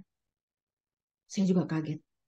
Pastor itu mengatakan, kejadian itu tahun ini ya, di kota ini ya. Iya, kok Romo tahu? Di saat itu, kedua orang tua saya ada di kereta itu. dan kedua orang tua saya meninggal. Kagetnya luar biasa orang yang sakit itu. Dan Romo itu mengatakan, ternyata kamu yang benar-benar penjaga kereta yang melakukan itu. Tetapi aku disuruh Tuhan datang ke sini tidak kebetulan untuk mengampunimu, untuk memberikan pengampunan dan sakramen perminyakan. Orang muda itu menangis jadi-jadinya. Dia menangis dan dia tidak tahu berkata-kata apa. Singkat cerita, Romo itu mendoakan dan diberikan sakramen perminyakan untuk pengampunan. Setelah Romo itu pergi, tidak tahu lagi ceritanya bagaimana. Besoknya Romo itu seminar dan suster di rumah sakit menelpon, Romo, anak muda itu sudah pergi dengan damai. Bapak Ibu, cerita ini menyentuh saya bahwa dalam hidup ini tidak ada yang kebetulan. Tuhan datang ke dunia untuk menyelamatkan, bukan orang-orang yang jahat. Bukan untuk menghakimi, tapi menyelamatkan orang-orang yang jahat pun dia selamatkan, dia tolong. Karena orang ini Katolik dan Tuhan tahu dia sekarat. Dia tidak tahu apa yang benar. Dan Tuhan bisa mengirim Romo itu tidak secara kebetulan. Bapak Ibu, itulah sebuah sharing yang menguatkan saya dan juga dalam hidup-hidup saya juga. Pada saat Tuhan memelatih saya hidup dalam terang, saya harus jatuh dan bangun. Dalam masalah keluarga, dalam masalah ekonomi, dalam masalah hubungan dengan teman, apapun. Jatuh bangunnya saya membutuhkan waktu lama, 20 tahun. Dalam waktu 20 tahun, saya dibentuk oleh Tuhan. Saya juga punya anak yang ABK, anak berkebutuhan khusus. Yang tadinya sudah saya teriak tiap malam kalau ngajarin dia, saya taruh muka saya di bantal. Karena saya nggak kuat lagi. Tuhan, saya nggak kuat, Tuhan. Susah sekali mengajari anak ABK. Jadi saya putus asa. Dan akhirnya, udahlah Tuhan, saya nggak mau ngajarin dia lagi. Begitu sulitnya, terapi juga susah. Saya kirim saja dia ke Tuhan. Setiap kali liburan saya kirim dia retret. Setiap kali liburan saya kirim dia retret. Sampai dari SD, SMP, SMA. Akhirnya dia bilang, mah, sudah selesai ya mah, jangan kirim saya retret lagi, saya mau muntah, rasanya enak retret. Akhirnya saya hanya bisa berdoa dan berdoa, walaupun dengan doa rapuh, jatuh bangun. Dan sekarang anak saya itu menjadi seorang worship leader, ikut pedalaman Alkitab, dan rajin sekali mendekatkan diri kepada Tuhan. Itulah Bapak Ibu, cara Tuhan mengasihi saya. Saya diubah terlebih dahulu sebelum saya mengubah keluarga saya. Jadi perjuangan ini terus sampai saya tidak hanya berakhir di sini, sampai saya nanti menghembuskan nafas terakhir. Pada saat saya nanti bertemu dengan Tuhan, Tuhan pasti akan nanya, Dewi, seberapa banyak kasihmu? Dan teman-teman kita di Sumur Yakub di malam hari ini, seberapa banyak kasih? Tabungan kasihmu ada berapa banyak? Aku tidak butuh tabungan uang, tidak butuh berapa banyak pelayananmu, tabungan kasihmu berapa banyak? Itu yang bisa membuat kita bertemu dengan Tuhan dan mengalami hidup yang kekal. Amin. Baik Bapak Ibu, itulah sharing khotbah firman kita di malam hari ini. Ini adalah ayat terakhir saya yang saya selalu katakan kepada keluarga saya. Bukan setiap orang yang berseru Tuhan akan masuk kerajaan surga. Melainkan dia yang melakukan kehendak Tuhan. Susah ya Bapak Ibu melakukan kehendak Tuhan? Susah. Maka dari itu saya punya 3 hal yang saya doakan setiap hari.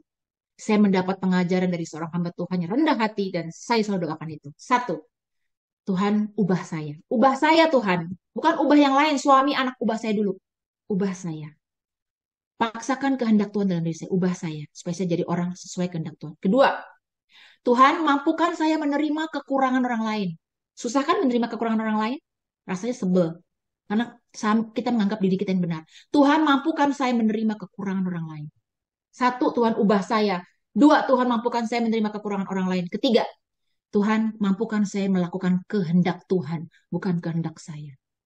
Bapak Ibu yang dikasihi Tuhan, pada saat saya melakukan doa itu setiap hari, hidup saya damai sejahtera. Badai datang lebih besar dari yang lainnya.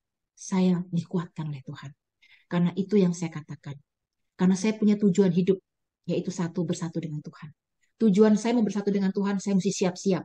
Yaitu persiapan kasih saya, persiapan hidup saya harus dimulai dari diri saya. Baik Bapak Ibu, semoga kita bisa melakukan firman Tuhan dalam kerapuhan hidup kita dan percaya rencana Tuhan bahwa kita ini rapuh, berpegang terus dan melakukan kehendak Tuhan yaitu dengan kasih. Selamat malam, Tuhan Yesus memberkati. Saya serahkan kepada Pak Paulus. Baik, terima kasih Ibu Dewi. Bagi teman-teman yang bergabung, mungkin ada komentar, mau ikut sharing, Mungkin Bu Rosita, Pak Joli, Pak Toto. Ya, Kalau boleh ada ya yang saya. salah, ada yang boleh apa, saya juga boleh ya diberikan saran ya. Silakan Boleh. Pak Toto. Ya, ya. Eh, tadi kita manusia hidup kekal itu bukan artinya hidup di surga, di neraka pun hidup kekal. Karena kan kita kan roh yang tidak bisa mati. Jadi semua itu setelah kita mati di dunia, kita tetap akan hidup kekal. Cuman hidup kekal di mana? Di surga atau di neraka. Dan kalau saya mendengarkan ini, berarti orang roh kita itu banyak yang akan masuk ke surga. Di neraka itu sedikit, sangat-sangat sedikit. Saya yakin. Karena kasih Kristus kepada kita dan juga Kristus sudah rela menebus dosa-dosa kita seberat apapun. Jadi yakinlah bahwa kita semua akan masuk surga. Bahkan Origenes ya, Bu Dewi mungkin tahu. Origenes berkata bahwa neraka itu akan kosong karena kasih Kristus yang sudah rela menebus dosa kita. Tetapi semua neraka tetap ada penghuninya. Karena mungkin karena roh yang tetap kekal itu ada yang tidak mau menerima kasih Kristus dan juga malaikat-malaikat yang dulunya telah menghujat Allah itu pasti nggak mau kumpul di surga itu. Jadi kita harus yakin apalagi setelah mendengarkan dari ayat-ayat tadi bahwa kita akan masuk surga. Terima kasih Bu Dewi. Ya, Pak Toto, terima kasih. Saya setuju dengan Pak Toto. Saya nggak tahu dengan teman-teman ya. Saya belajar dari seorang Romo mengatakan, Romo itu bilang begini, Paus Fransiskus mengatakan bahwa sebetulnya suatu saat nanti surga itu atau sekarang neraka itu sepi, neraka itu kosong. Itu kata seorang Romo dikutip dari Paus Fransiskus. Tepat seperti kata Pak Toto, karena belas kasih kerahiman Tuhan itu begitu besar. Kita yakini bahwa Tuhan itu tidak langsung buang orang ke neraka. Seperti dulu pernah saya sampaikan kepada beberapa teman, saya waktu awal-awal beberapa puluh tahun yang lalu dikasih buku oleh seorang Kristen, bahwa di situ saya baca, mama papanya orang agamanya Konghucu dan dia Kristen. Dan pendeta mengatakan, kita adalah mengikuti firman Tuhan, jalan kebenaran dan hidup melalui Yesus Kristus. Yang tidak mengenal tidak bisa selamat. Jadi, mama papanya meninggal dibuang ke neraka. Saya buang buku itu ke tong sampah. Dan saya tidak baca lagi. Dan saya meyakini bahwa Tuhan tidak sejahat seperti itu. Setelah itu saya mendengarkan juga, saya mempelajari, saya senang dengan buku Maria Sima. Bapak Ibu kalau ada yang kenal dengan Maria Sima, bukan kenal, tahu Maria Sima, itu bukunya bagus sekali, bahwa dia bertemu dengan jiwa-jiwa di api pencucian, karena memang dia dikasih rahmat oleh Tuhan. Maria Sima mengatakan bahwa dia melihat orang meninggal, orang Muslim, Hindu, Buddha, Konghucu semuanya. Itu pada saat didoakan, mereka senangnya luar biasa. Jadi nggak sia-sia kita mendoakan orang meninggal. Karena mereka semua mendapatkan belas pengampunan Tuhan. Satu lagi, saya mungkin pernah bersharing di sini, saya punya om, seorang pendeta. Adik mama saya yang paling kecil, dulu dia mau jadi pastor, sekarang dia menjadi pendeta. Maaf, sekarang dia sudah almarhum. Dia anak buahnya Insinyur Niko. Jadi pada saat mama saya sakit kanker, om saya menyuruh mama saya membanting dan memecahkan Bunda Maria. Kita sekeluarga marah. Singkat cerita, om itu meninggal. Saya taunya dia tuh senangnya pakai Mercy, karena dia pendeta ya. Pasti kalau namanya pendeta, ekonominya mumpuni ya. Oke, dia meninggal. Pada saat 2 November saya mendoakan semua keluarga saya, tante, om saya doakan. Pada saat itu saya tidak mendoakan om saya, karena dia bilang nggak usah doain saya. Orang Kristen nggak usah didoain, langsung masuk surga. Ya sudah. 2 November itu malam saya tidur, saya dimimpiin. Jelas itu sudah sekitar 10 tahun yang lalu dan saya masih ingat.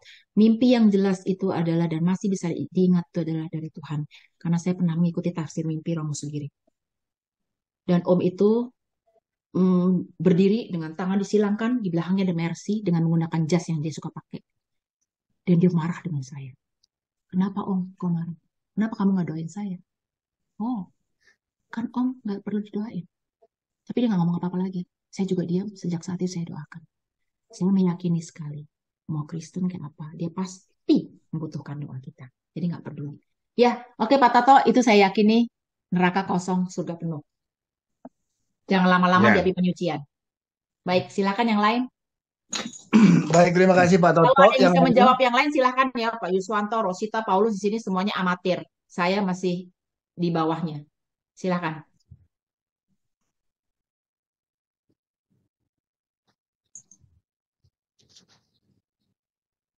Bu Dewi, saya mau tanya. Tadi Bu Dewi bilang hidup kekal.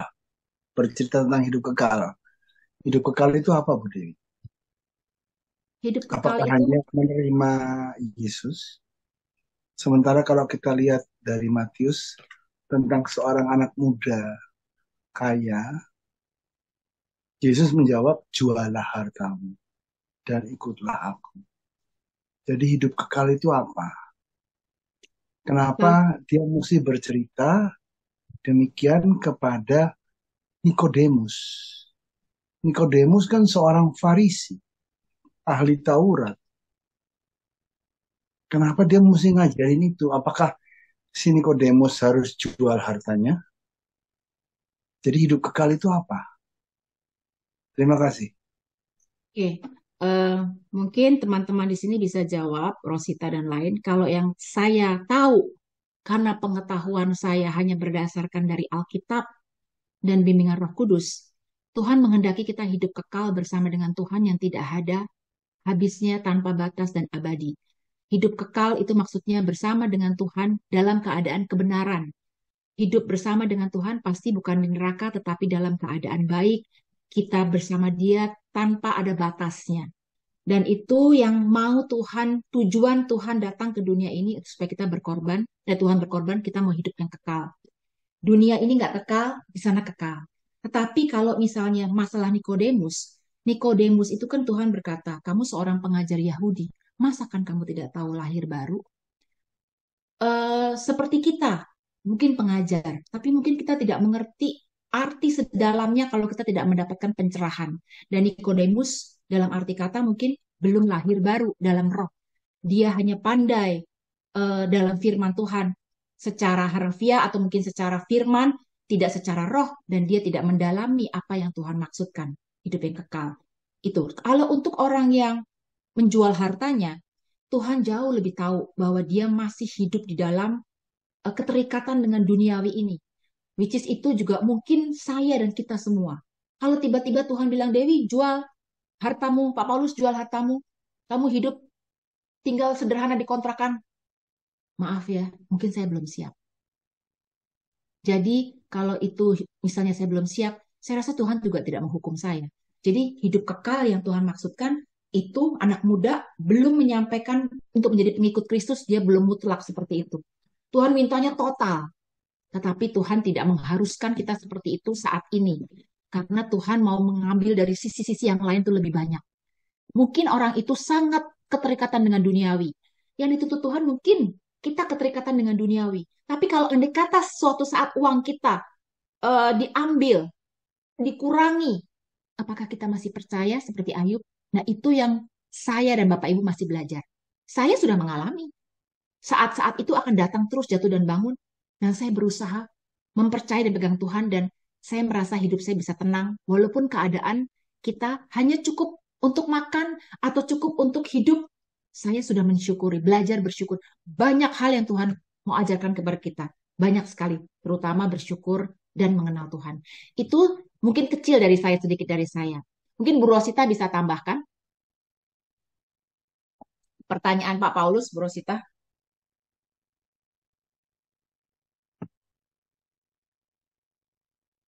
Gimana Pak Paulus? Paulus sudah lebih tahu lagi jawabannya. Iya, betul. Paulus sudah tahu lagi. Ayo sharing buat kita dengar. Ya Eh, menurut kamu bagaimana, Paulus? kalau menurut saya ya, eh, tentang perikop di Matius, itu bagaimana hidup kekal harus menjual harta.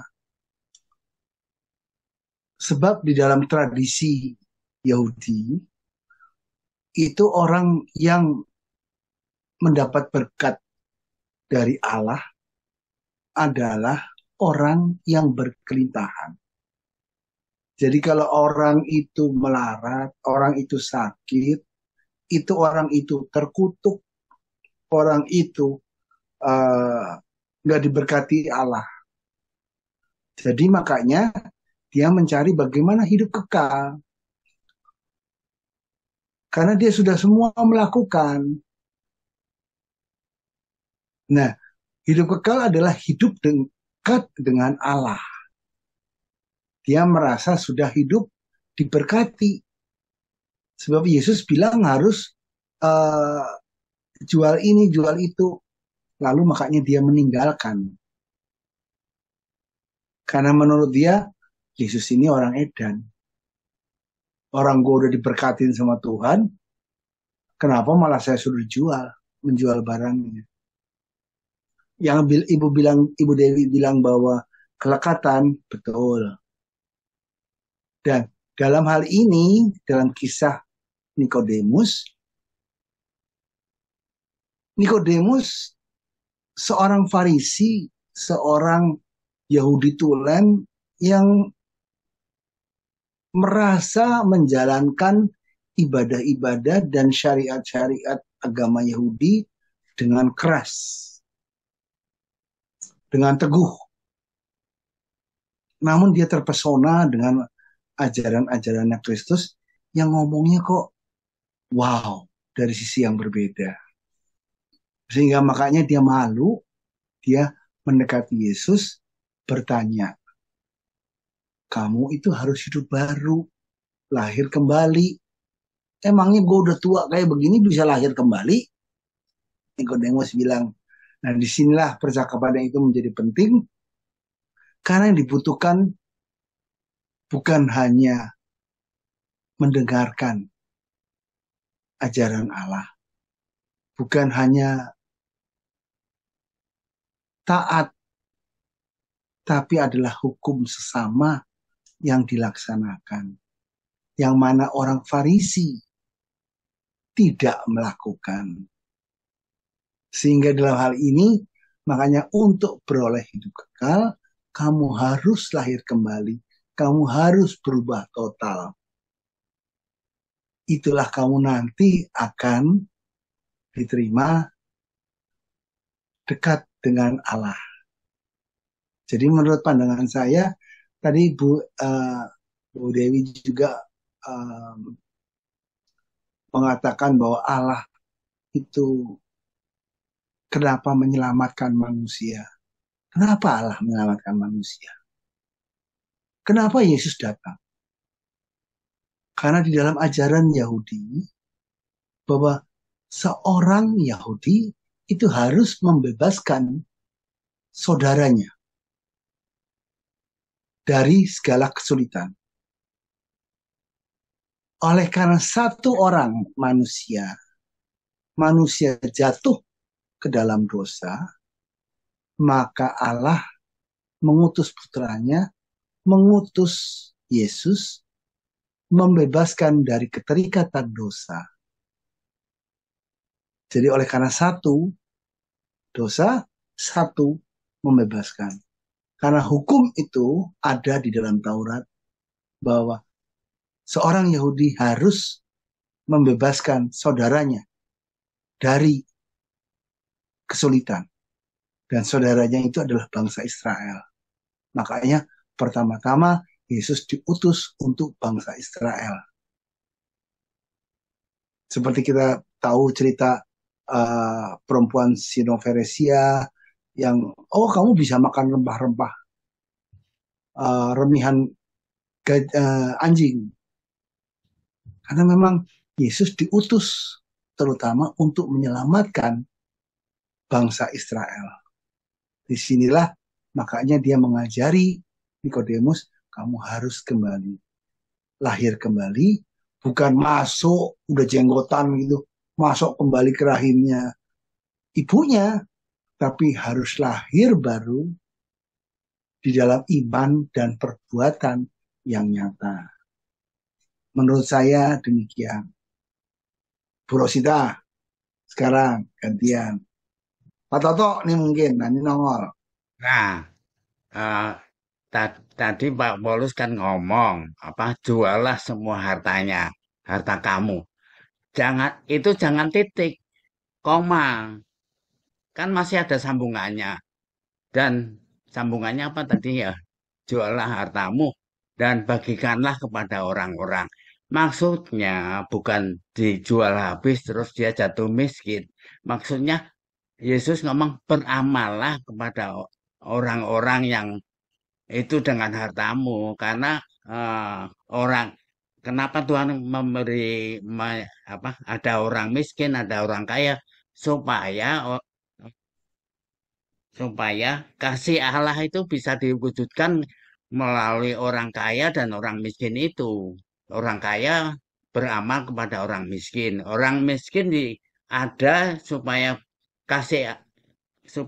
dia juga bisa menunjukkan kasih Allah. Jadi saling memberikan, yang satu lebih memberi kepada yang miskin. Kenapa ada yang miskin? Supaya kasih Allah juga bisa terwujud dengan orang kaya, melalui orang kaya dan orang miskin itu. Di situ ada kasih Allah. Bukan maksudnya jual terus jatuh miskin. Kan ada sambungannya Pak Paulus. Dan bagikanlah. Jangan berhenti di situ. Kalau berhenti di situ ya orang itu jatuh miskin. Hartanya dihambur-hamburkan. Tapi kan ada sambungannya. Terima kasih Pak Paulus. Terima kasih Pak Toto. Ini mungkin ada Bu Eti mau komentar, Pak Harun. Tadi Pak Bambang mana nih? Ada Pak Bambang? Ada aku. Masih Tadi ada? sempat shutdown, mati itu laptopnya. Oh, oke. Ya, Mana baterainya. Pak Bambang? Ya, karena Pak Paulus maksa ya, aku terpaksa ngomong. Malam Bu Dewi. Nanya nggak maksa loh saya. Malam Bu Dewi. Malam Pak Bambang. Ya, dari Ini tadi kan nggak kelihatan, cuma namanya ya, doang. Oke, silakan Pak Bambang. Ini ya, pakar-pakar semua ini saya mau kan mendengar. pembicaraan Yesus sama Nikodemus ya. Ketika kalian lagi ngobrol gitu, saya baca ulang loh ya. Dari bab 3 ayat 1 ya. Ternyata Nikodemus itu nggak nanya apa-apa loh. Dia cuma ketemu Yesus, dia cuma ngomong doang satu kalimat, itu di ayat 2. Rabi, kami tahu bahwa engkau datang sebagai guru yang diutus Allah, sebab tidak ada seorang pun yang dapat mengadakan tanda-tanda yang engkau adakan itu jika Allah tidak menyertainya. Nah, lalu panjang lebar itu. Yesus ngobrol panjang lebar jelasin kepada si Nikodemus. Uniknya yang tadi kita bicarakan nih, yang ternyata Nikodemus juga nggak nanya hidup kekal loh. Tapi Yesus menjelaskan hidup kekal gitu. Kenapa? Saya pikir, tapi ini tafsiran saya ya Bu Dewi ya. Ya, Jadi silakan kenapa? Pak Bambang. Karena Dengan senang hati. Yesus itu melihat orang-orang Israel pada saat itu, khususnya ahli Taurat, Farisi, itu nggak percaya sama dia. Nggak percaya bahwa Yesus itu Mesias, bahwa dia itu utusan Allah, anak Allah gitu. Ya.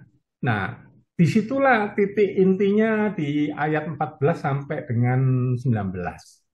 Ya.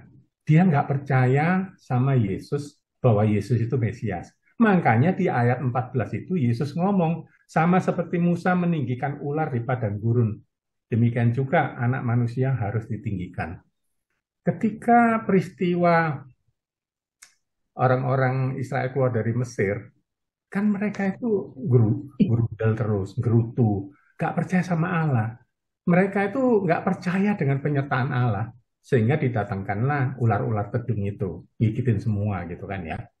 Nah, yang unik kan begini jadinya, Allah itu nyuruh Musa bikin ular dari tembaga.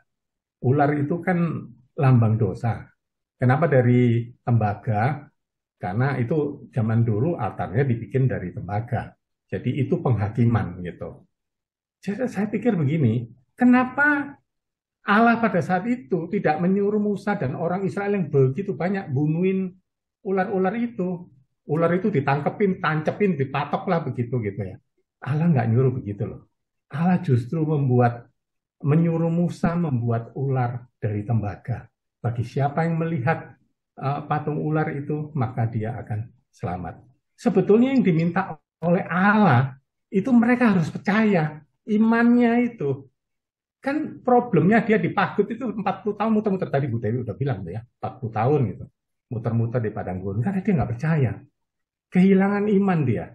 Nggak percaya lagi. Dia malahan dia pengen balik ke Mesir. Kan gitu. Jadi Allah itu mau orang Israel percaya sama dia. Lu pandang aja tuh ular. Lu akan selamat. Lu percaya lagi sama gua lah. Lu semuanya akan beres. Nah, di sini kalau saya baca, ya, ini kalau saya baca loh ya. Jadi respon seseorang kepada Yesus itu yang akan menentukan yaitu akan dapat hadiah hidup kekal atau justru hukuman, itu ayat 14-15. Ya benar ya Bu Dewi tadi dibaca. Bagi yang tidak percaya dengan tegas disebutkan bahwa mereka akan binasa, itu ayat 16 tuh. Jadi mungkin ada sebagian orang yang percaya kita bisa masuk surga, tapi buat saya tergantung dari respons kita. Pada saat respons kita positif, yaitu percaya bahwa segala sesuatu Allah itu, Tuhan itu udah ngatur hidup saya percaya apapun penderitaan dan kesuksesan saya selama ini, Tuhan, aku rasa, dan dia sekarang mau sedekah dan lain sebagainya, aku rasa dia hidup kekal itu. Tetapi kalau dia nggak percaya, itu hukumannya itu ayat 18. Seperti yang Bu Dewi ngomong. Jadi nggak segampang itu saya pikir gitu. Jadi ayat 14 sampai 18. Jadi Yesus itu mau jelasin kepada Nikodemus, saya pikir konteksnya ini, bahwa lu seorang Farisi, anggota Sanhedrin, ya toh, tapi lu nggak, konco-koncomu kan nggak percaya. Sekarang gue kasih tahu lu gitu. Kira-kira begitu. Kalau Yesus bisa ngasih tahu Nikodemus orang yang sudah hebat begitu, apalagi saya, ya. Nah ini gawat ini, bener nggak ya Bu Dewi? Saya percaya itu ya. Gawat loh. Nikodemus saja quote-unquote ini ditegur loh sama Yesus, aku pikir.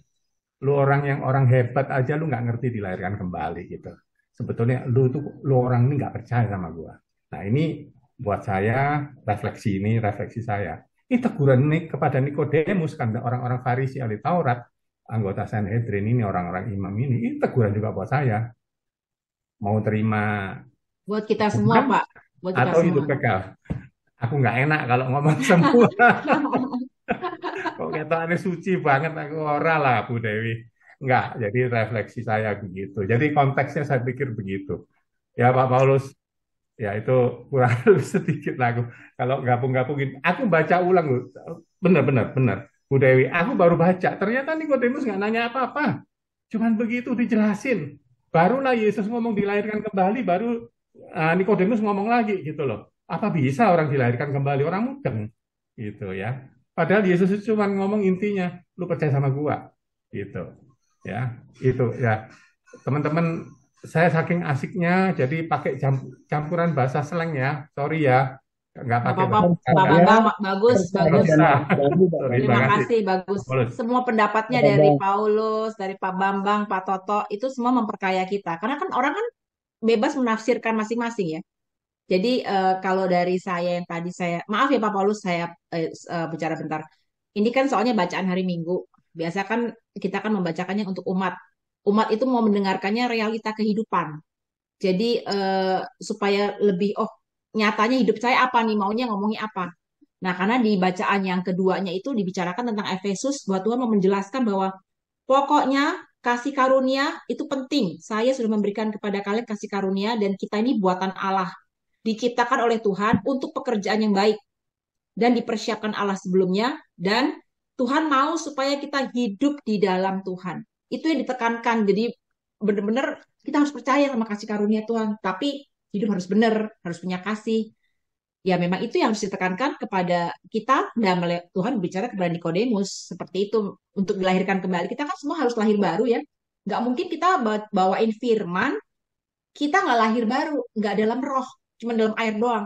Saya rasa sulit ya, nggak mungkin. Tapi kita pasti ngomongnya cuman seperti orang Farisi lah misalnya begitu. Ya itulah orang Farisi yang mungkin tidak lahir baru. Dan kita berusaha lahir baru pun diperbaharui terus loh, nggak cuma udah selesai, terus diperbaharui dengan berbagai macam masalah kehidupan kita. Ya silahkan Pak Paulus, saya kembalikan. Terima kasih Pak Bambang. Memang uniknya perikop Nikodemus itu demikian ya. Justru dia udah takut malam-malam ketahuan sama teman-temannya. Dia cuma ngomong, dia udah mengakui, kok malah diguruin sama Yesus macem-macem. Ya memang di sini juga Yohanes menulis mau menekankan bagaimana orang-orang Farisi yang tidak percaya sama Yesus, bahwa untuk percaya saja nggak cukup, tapi harus lahir baru. Jadi mempunyai kehidupan baru, pandangan baru, dan percaya. Jadi bukan kayak orang Farisi tadi Bu Dewi bilang bahwa, kamu harus begini, nggak boleh begini, nggak boleh begini, harus puasa, harus begini. Tapi kamu juga ikut menjalankan, gitu loh. Kamu ikut aktif, kamu ikut menjadi contoh, karena kamu diciptakan secitra dengan Allah. Tadi Pak Toto bilang bahwa ya itu makanya diciptakan orang miskin. Nah, kalau itu saya nggak tahu deh kenapa Tuhan menciptakan orang miskin, saya nggak tahu bagaimana. Tapi yang ada pasti memang bahwa kita memang dituntut untuk secitra dengan Allah. Kita diciptakan secitra dengan Allah. Kita diminta dalam tingkah laku kita bukan hanya pinter nyuruh-nyuruh orang nyela Yesus dan sebagainya, tapi kita harus bisa turut meneladani bersama orang lain. Terima kasih Pak Bambang. Mungkin satu hal mungkin ya, saya agak kelewat dikit ya. Ya. Kita melihat Nikodemus dari sekian banyak orang Farisi, dari sekian banyak Sanhedrin yang 70 itu ya, ada satu orang loh yang dia sadar.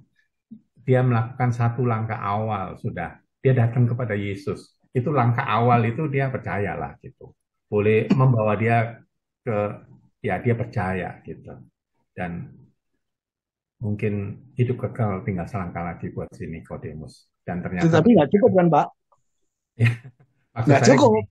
Tapi itu langkah awal, tapi nggak cukup. Ya, maksud saya begini Pak Paulus. Langkah awal dia menemui Yesus, akhirnya benar-benar ketika Yesus wafat, ya diturunkan dari salib, dia kan Nikodemus sama Yusuf Arimatea yang memberi rempah-rempah itu ya. Jadi aku bilang sih apa yang digambarkan oleh Yesus itu ya mandang, percaya gitu, iman. Nikodemus sudah jalankan itu. Jadi saya pikir langkah awal kita juga refleksi kita di perikop ini ya kita harus menjadi Nikodemus ya, seperti Nikodemus berani melangkah percaya sama Yesus kan gitu kan.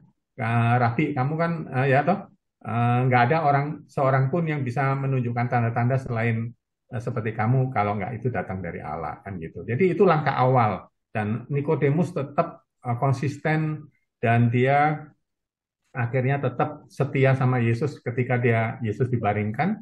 Nikodemus ada sama Yusuf Arimatea. Dan kalau nggak salah itu ada di bacaan mana saya lupa ketika mereka ribut-ribut ya orang-orang Sanhedrin ribut-ribut, Nikodemus yang membela Yesus gitu. Itu mungkin saya tadi lupa belum ada nambahan dikit ya. Thank you. Terima kasih Pak Bambang. Bu Eti mungkin mau menambahkan. Pak Harun. Nah, Bu sementara Eti, saya enggak dulu Pak Paulus, sementara enggak. Oke, luar biasa ya, luar biasa pakar-pakar kitab suci ya. Saya belajar banyak. Bu Eti, saya mau mendengarkan Bu Eti, pengalaman Bu Eti luar biasa. Ya Dewi, aku panggil Dewi aja deh, supaya Ya, aku merasa deket sekali. iya Bu Eti. Sharing sharing dan paparannya luar biasa. Tuhan yang Menggelitik luar biasa. sekali loh. Pertanyaan tentang bagaimana sih hidup kekal itu tadi.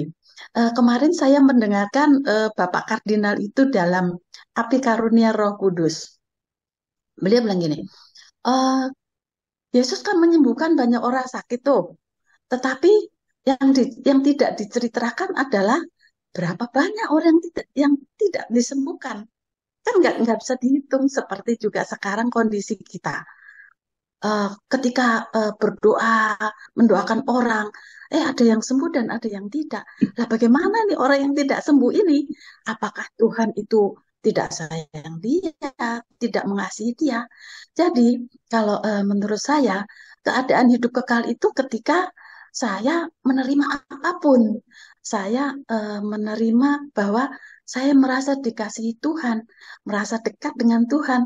Bukan berarti nanti, oh, hidup kekal itu kalau saya sudah mati masuk surga, tapi ketika saya hidup di dunia ini pun harusnya saya harus bisa merasakan suatu kehidupan yang kekal, yaitu kondisi di mana walaupun saya sakit, walaupun saya misalnya tadi seperti orang yang wah suaminya brengsek seperti apa, tapi toh bisa menerima. Jadi eh, keadaan di mana saya itu dikasihi Tuhan. Itu menurut saya ya. Jadi kehidupan kekal bukan hanya kalau nanti saya mati, tapi ketika saya hidup di dunia ini, saya merasa dikasihi Tuhan. Gitu kali ya, Paul. Nggak tahu Terima nih kasih yang Bu lain. Eti. Mantap Bu Esti. Terima kasih. Bu Esti, Bu Eti, betul. Dewi Ya, itu yang udah mantap. persepsi orang memang beda-beda, tetapi itu kan bebas ya dari pikiran kita. Kalau saya lihat dari sisi, kalau cowok kan cukup ya logisnya mereka untuk memperdalami tentang Nikodemus. Kalau dari sisi perempuan bisa pakai perasaan. Itulah bedanya laki dan perempuan ya Pak Bambang. Jadi ya itu semua dikasih dan diterima oleh Tuhan sesuai dengan kemampuan, logika, kepintaran, dan pengalaman hidup kita. Ya, itulah Bu Iya, Dewi, apa namanya, ciri khas dari sumur Yakub tuh demikian, bahwa kita bisa saling menguatkan dengan pemahaman kita.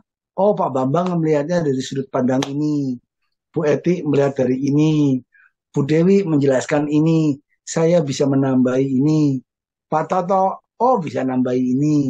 Nah, itu yang memperkuat, yang menjadi ciri khas sumur Yakub, ya demikian. kita diperkaya dengan pendapat banyak Dipercaya orang. dengan Iya, cara pandang masing-masing. Bukan betul, artinya kita jadi ahli Taurat, ahli betul. Farisi, sebagainya Iya. gitu. Tapi dengan sudut pandang yang berbeda itu kita menguatkan jadi gambaran. Kalau gambaran gajah itu apa? Oh, lebar, itu kupingnya. Oh, gede kakinya. Oh, ternyata begini. Oh, gajah itu binatang amat besar. Oh, ini kayak pohon, jadi panjat. Itu belalainya. Semua punya eh, apa keterbatasan di dalam masing-masing. Namun pendapatnya ini akan saling menunjang dan menguatkan. Itulah keunikannya dari sumur Yakub, Bu Dewi. Ujung-ujungnya, ujung-ujungnya bukan UUD ya, ujung-ujungnya kita hidup benar di mata Tuhan. Amin. Ya kan? Ya itu aja. Amin. Gitu makanya Bu Dewi sering-sering gabung sama kita, Bu Dewi. Oh iya, saya belum Gitu. pernah tahu Ya, kalau Bu, di ya. Sumur Yakub nggak ada pernah ada yang ngundang, saya nggak tahu.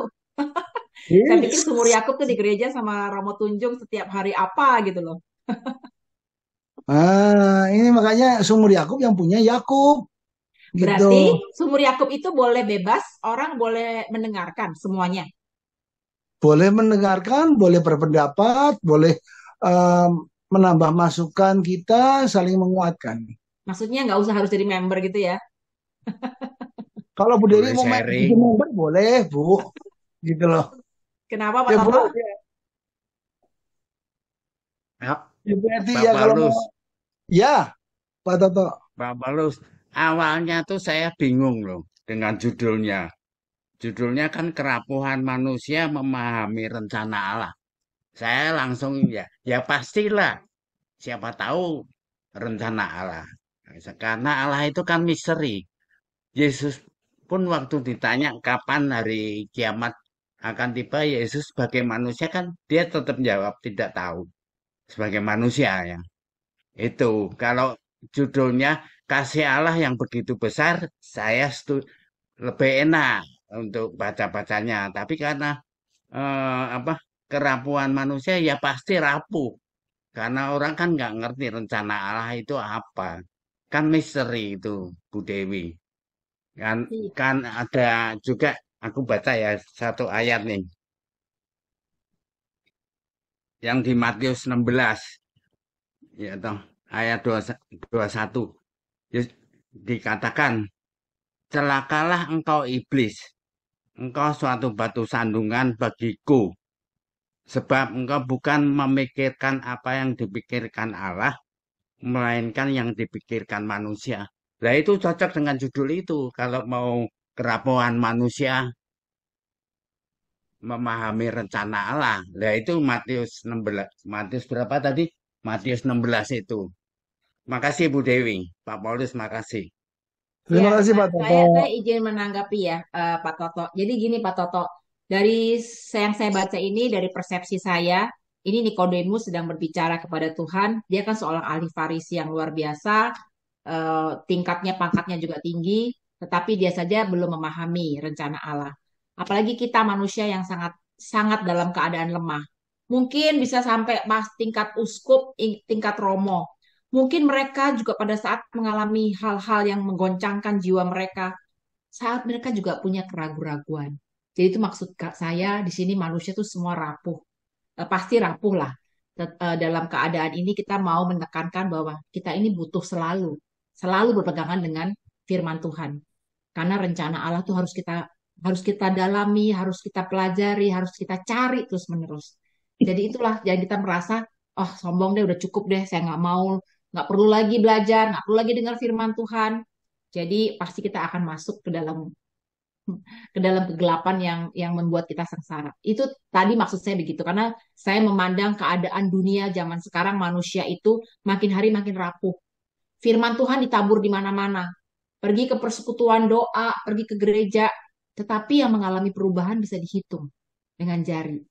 Jadi betapa kasihannya, dan kita perlu membantu, mendoakan, dan juga menjelaskan ini kepada orang-orang. Kalau di sini kan semua udah pada pinter. Mungkin kepada orang-orang lain, sedalam-dalamnya ini loh artinya selamat. Karena saya biasa menjelaskannya kepada Bu anak-anak Dewi, muda. kita di sini nggak ada yang pinter, kita semua sama. Kalau kita udah pinter, kita udah di surga, gitu Iya, loh. tahu, Kita masih di betul. dunia, kita masih belajar, kita saling Makanya, mengingatkan. betul, Nggak makanya ada yang saya mau pinter. menjelaskan, saya menggunakan kata itu karena saya senang, karena melihat keadaan dunia dan orang-orang zaman sekarang yang benar-benar makin hari makin rapuh, bukannya makin baik. Itu aja sih. Ah, Bu Dewi, selama sharing itu memang bukan forum untuk diskusi, tetapi forum untuk belajar bersama. Itu yang menguatkan kita semua. Makasih Bu Dewi. Iya, Bukan terima maksud kasih. saya ganti Enggak, judul loh Bu Dewi. oh iya, nggak apa-apa, Saya nggak bukan apa-apa. cuman tadi saya pikir Santai aja Pak saya Toto, awalnya tenang aja, bingung. nggak apa-apa. Loh, yang diomongin kan kasih Allah di bacaan-bacaan, tapi judulnya kok kerapuhan, ya pasti rapuh. Kita kan nggak ngerti rencana Allah apa. Karena kan juga banyak orang menderita, susah, senang. Itu semua juga karena kasih Allah. Allah pun menurunkan hujan kepada siapapun. Dan Yang kan baik nggak dan yang pandang jahat. dulu. Ya, Ya, oke. makasih Bu Dewi. Terima kasih Pak Toto, terima kasih. Pak Toto, yang lainnya, ini ada Vero. Udah lama nggak ngeliat Vero nih. Vero, gimana kabarnya? Manggilnya Mei Pak Paulus. Panggilannya Mei. Iya, saya Veronica manggil- Mei kan. iya, saya manggilnya Vero. Vero, Bu Tidur Dewi, tuh, Dewi, ketiduran. Paulus, kita perlu ya, jelaskan ini Zoom-nya Zoom apa kepada Bu Dewi gitu loh, ya kan? Ternyata dia udah. baru tahu ada Zoom ini. Kesian Wah, bener ya. Bu Dewi pura-pura aja nyalain saya ntar. Enggak, saya jujur, saya belum tahu. Saya tahu Sumur Oh, Yakub, tapi saya nggak tahu kalau bukan, Sumur Yakub sekarang di Zoom. bukan. Itu salah satu, hanya salah satu. Jadi Zoom ini milik sebenarnya KKS itu tiap Rabu jam 7 tuh ada Zoom. Itu ada programnya, salah satunya Sumur Yakub. Ini Zoom ini milik paroki untuk melalui kerasulan kitab suci untuk umat. Tapi banyak seperti saya surprise nih, Bu Dewi belum tahu nih, ya kan? Ini udah berjalan 3 tahun loh, ya kan? Berarti umat kita banyak yang belum tahu tuh Paulus bahwa ini Zoom ini milik paroki untuk Jangan-jangan Bu Dewi sombong. Nggak ada bercanda. Emangnya pernah dikirim di flyer ke saya? Kalau kamu kirim ke saya flyer, saya kasih ke semua orang. WA. Hah? Lewat Kamu aja WA. nggak pernah kirim ke saya seumur umur baru hari ini? Oh, itu Enggak, yang salah saya sering berarti si, kirim lah, si Bu, sering Bu kirim. Yuni. Bu Yuni petugas flyernya. Siapa Bu Yuni? Bu Yuni, Ya, siapa tadi? gitu Manggilnya? ya. Mulai hari Oh, ini masuk ya, Ming. kalau sempat Rabu masuk di sini kita bersharing Gini, bersama. sayang kalau gini Bu Rosita, saya bersyukur banget ya. Sayang ini kan bagus ya, karena di sini kan pakar-pakar. Sayang kalau kita aja, umat harus diajak. Lagi. Umat harus diajak. Jadi Ini supaya bukan mereka bisa kita aja mendengarkan. kok, ini banyak umat kok. Kita kan sebar Banyak umat, nggak ada melalui papar. sekretariat paroki loh. Tapi kan Tuhan memanggil yang menanggapi berapa orang, ayo. Bu Nah, Rosita kok nggak share di Perduki sih? Waduh, saya tiap hari share, lihat deh. Kalau ketemu, wah, tuh kan Bu Enggak, Dewi. share-nya di WA, Nah, nggak ada di WA. ya di WA grup. tuh, Bu Eti sampai ketawa-ketawa tuh. Bu Eti Tapi ya komen, nggak Bu apa-apa Eti. ya, nggak apa-apa. Iya nanti Tuhan dikasih ke itu, saya supaya saya bisa share ke orang banyak lagi. Ya, Tuhan memanggil. jelas. Tunggu, saya ngomong dulu nih. Tuhan memanggil yang menanggapi berapa orang, nggak masalah. Itu Oh, caranya Tuhan, ya kan, Paulus? Gitu. iya, gitu. Tuh, ceritanya Tapi begitu loh, Bu Dewi. begini Bu Ya. Rosita, sorry saya mau nanggepin ya. Ini Sumur Yakub ini memang baru pertama kali saya ikut. Tetapi beda dengan lingkungan, beda dengan yang lain. Kenapa? Karena di sini pakarnya banyak. Jadi banyak mendapatkan Ini input. pakar Itu yang lagi. membuat kita diperkaya. Benar, bukan pakar. Maksudnya memang benar-benar kita di sini orang-orang yang sudah belajar. Dan mereka, kita di sini memperkaya, menambahkan beberapa hal yang membuat itu jadi hidup. Nah, biasanya kan kalau di lingkungan saya ngomong sendiri, habis itu yang lain cuma nanya, habis itu selesai, goodbye gitu doang. Beda main di sini. Jujur aja saya ngomong. Wih, Bagus di gitu sini loh. banyak yang luka batin, jadinya makanya Orang luka batin masuknya Sumur Yakub. Ya nggak apa-apa lah. Itulah yang Tapi, Tuhan cari kan, Bu Eti. ya Tapi tapi Bu banyak yang menanggapi Dewi, tadi ya, menanggapi Bu Dewi ngomong rapuh ya. Tahu nggak? Jujur, setelah saya banyak baca-baca tentang filsuf, banyak mereka yang jadi ateis loh setelah mengenal lebih banyak. Karena mereka bertanya, Tuhan engkau di mana? Jadi desolasi. Ya kan?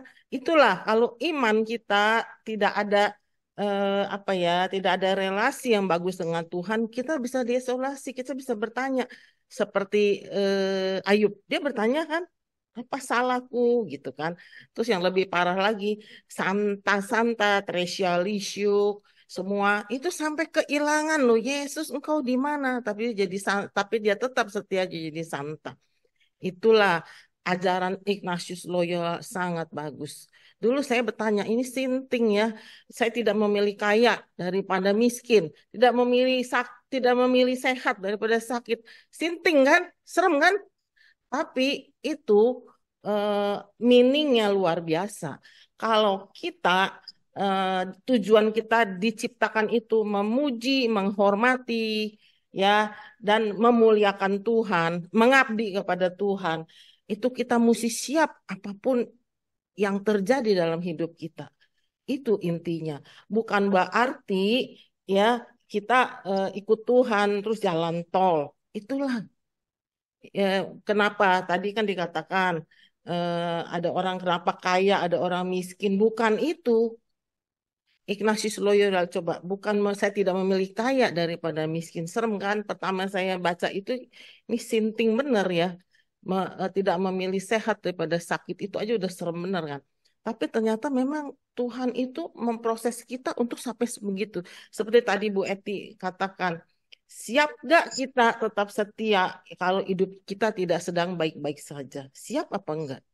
Makanya pengalaman hari ini ya, Bu Eti ya, saya merenungkan loh Bu Eti. Tadi kita mau cari Romo Suto, ada orang yang mau dibaptis.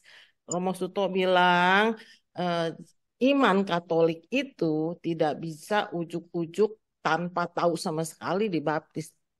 Memang kalau saya merenung tadi, kalau orang dibaptis setelah hidupnya tidak baik-baik saja, gimana? Karena dia belum mengenal Yesus kita, dia belum mengenal iman Katolik. Frustrasi nggak? Hilang langsung. Kita aja yang udah dari kecil dibaptis, aku jujur ya, sering merasa desolasi. Tuhan, engkau kemana? Beban begini berat. Tapi aku tetap setia apapun yang terjadi. Lewat juga, ya kan?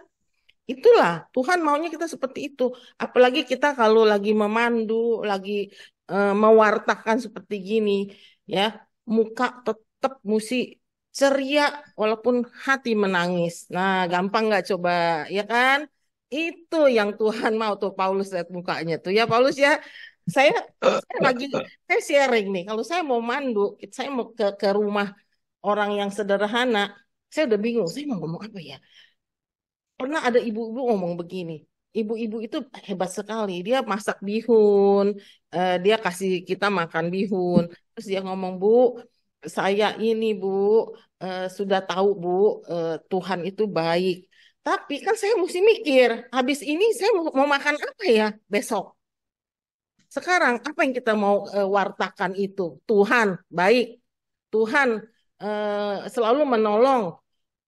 Itu besok dia mau makan apa gitu kan. Tapi kebalikan kalau kita mau memandi di rumah orang yang middle ke atas, dia udah nggak perlu Tuhan, dia nggak ada Tuhan pun hidup dia nyaman, ya kan? Apa yang mesti kita berikan? Contoh hidup, walaupun hati terluka, hati menangis, tetap kita tunjukkan kita tetap sejahtera dalam Tuhan. Itu tidak mudah, sangat tidak mudah ya Bu Eti ya. Ya, hati menangis, muka tersenyum ya nggak, Mbak Eti? Betul. Amin. Luar biasa Rosita ya. Itulah Bu Dewi ya, nggak gampang ya. Makanya tadi ya Bu Eti ya, aku sama Bu Eti tadi mau membaptis orang gitu ya. Tapi kita ya pikir ya Bu Eti ya, coba renungkan. Saya dulu ya selalu bantu orang jalan tol untuk baptis lah, untuk sakramen perkawinan lah. Tapi suatu hari saya kena batunya. Orangnya itu eh, menikah di Katolik terus menghilang. Dan dia ketemu saya suatu hari di tukang bakmi hari Minggu. Dia tanpa dosa dia ngomong, Nante, saya baru pulang gereja. Gereja mana? Gereja tetangga kita. Di situ aku nyesel berjuang untuk dia. Jadi sekarang kalau orang mau baptis mau apa, ya kita mesti benar-benar berani mengatakan, tahulah iman Katolik itu seperti apa. Mau kawin atau mau baptis. Nggak mudah, karena aku ngalamin. Nggak mudah jadi pengikut Yesus itu. Benar-benar. Jatuh Baik, pun. terima kasih Bu Ya, Rosita. Kita kasih kesempatan yang lain dulu. Mungkin Makasih ada Bu yang Rosita, bagus, luar biasa. Kali-kali bawa diperduki. mungkin ada tambahan Bu Shirley mau menambahkan. Bu Leni, aduh udah lama nggak dengar Bu Leni. Bu Leni. Oh ada Pak Heri Isa. Pak Heri Isa mau menambahkan. Pak Heri.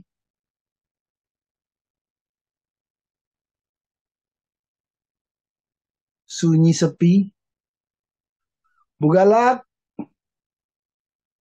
Bu Galak tuh namanya siapa sih? Bu Rosita. Ibu Hayen. Oh Ayen, Bu Ayen. Aku Aduh. menjadi pendengar yang baik. Bu jadi pembicara yang baik, jangan pendengar yang baik, Pak Bu Ayen. Anakan pendengar. Oh gitu. Nambah ilmu. Oke. Baiklah. Pak Harun udah ada. Ada Bu Susana. Pak Paulus, hari ini saya nggak ada komentar apa-apa, semuanya sudah berjalan bagus, komentar dan tanggapannya bagus-bagus semua, sudah Siap. melengkapi. Siap. Terima kasih, terima kasih. Siap. Salam buat Musa. Berta, ada tambahan? Baik, Bu Rosita, sudah jam 9 kayaknya ya. Ya udah kita tutup aja. Pak Bambang mungkin mau bantu saya tutup doa penutup. Boleh. Mari kita siapkan hati teman-teman untuk berdoa dalam nama Bapa dan Putra dan Roh Kudus. Amin. Amin. Bapa di dalam surga, kami mengucap syukur telah mendengarkan firman-Mu yang disampaikan oleh Ibu Dewi Bahari. Terima kasih ya Bapa, kami telah belajar bahwa hati kami masih lemah, rapuh untuk bisa memahami apa yang Engkau mau sampaikan kepada kami. Kami telah belajar dari Nikodemus pada malam hari ini ya Bapa, walaupun dia sudah banyak ilmunya, tetapi dia masih mencari Yesus untuk lebih mengenal dia. Mampukan kami untuk bisa menjadi Nikodemus Bapa. Terima kasih Bapa. Doa ini kami sampaikan melalui Putra-Mu Yesus Kristus, Tuhan dan Juru Selamat kami. Amin. Amin. Dan Roh Kudus. Amin. Terima kasih Pak Bambang. Terima kasih Bu Dewi. Terima kasih semuanya. Terima kasih ya yang sudah sharing, sangat memberkati ya Bu Rosita, Pak Toto, Pak Bambang, Bu Eti, sangat memberkati semuanya.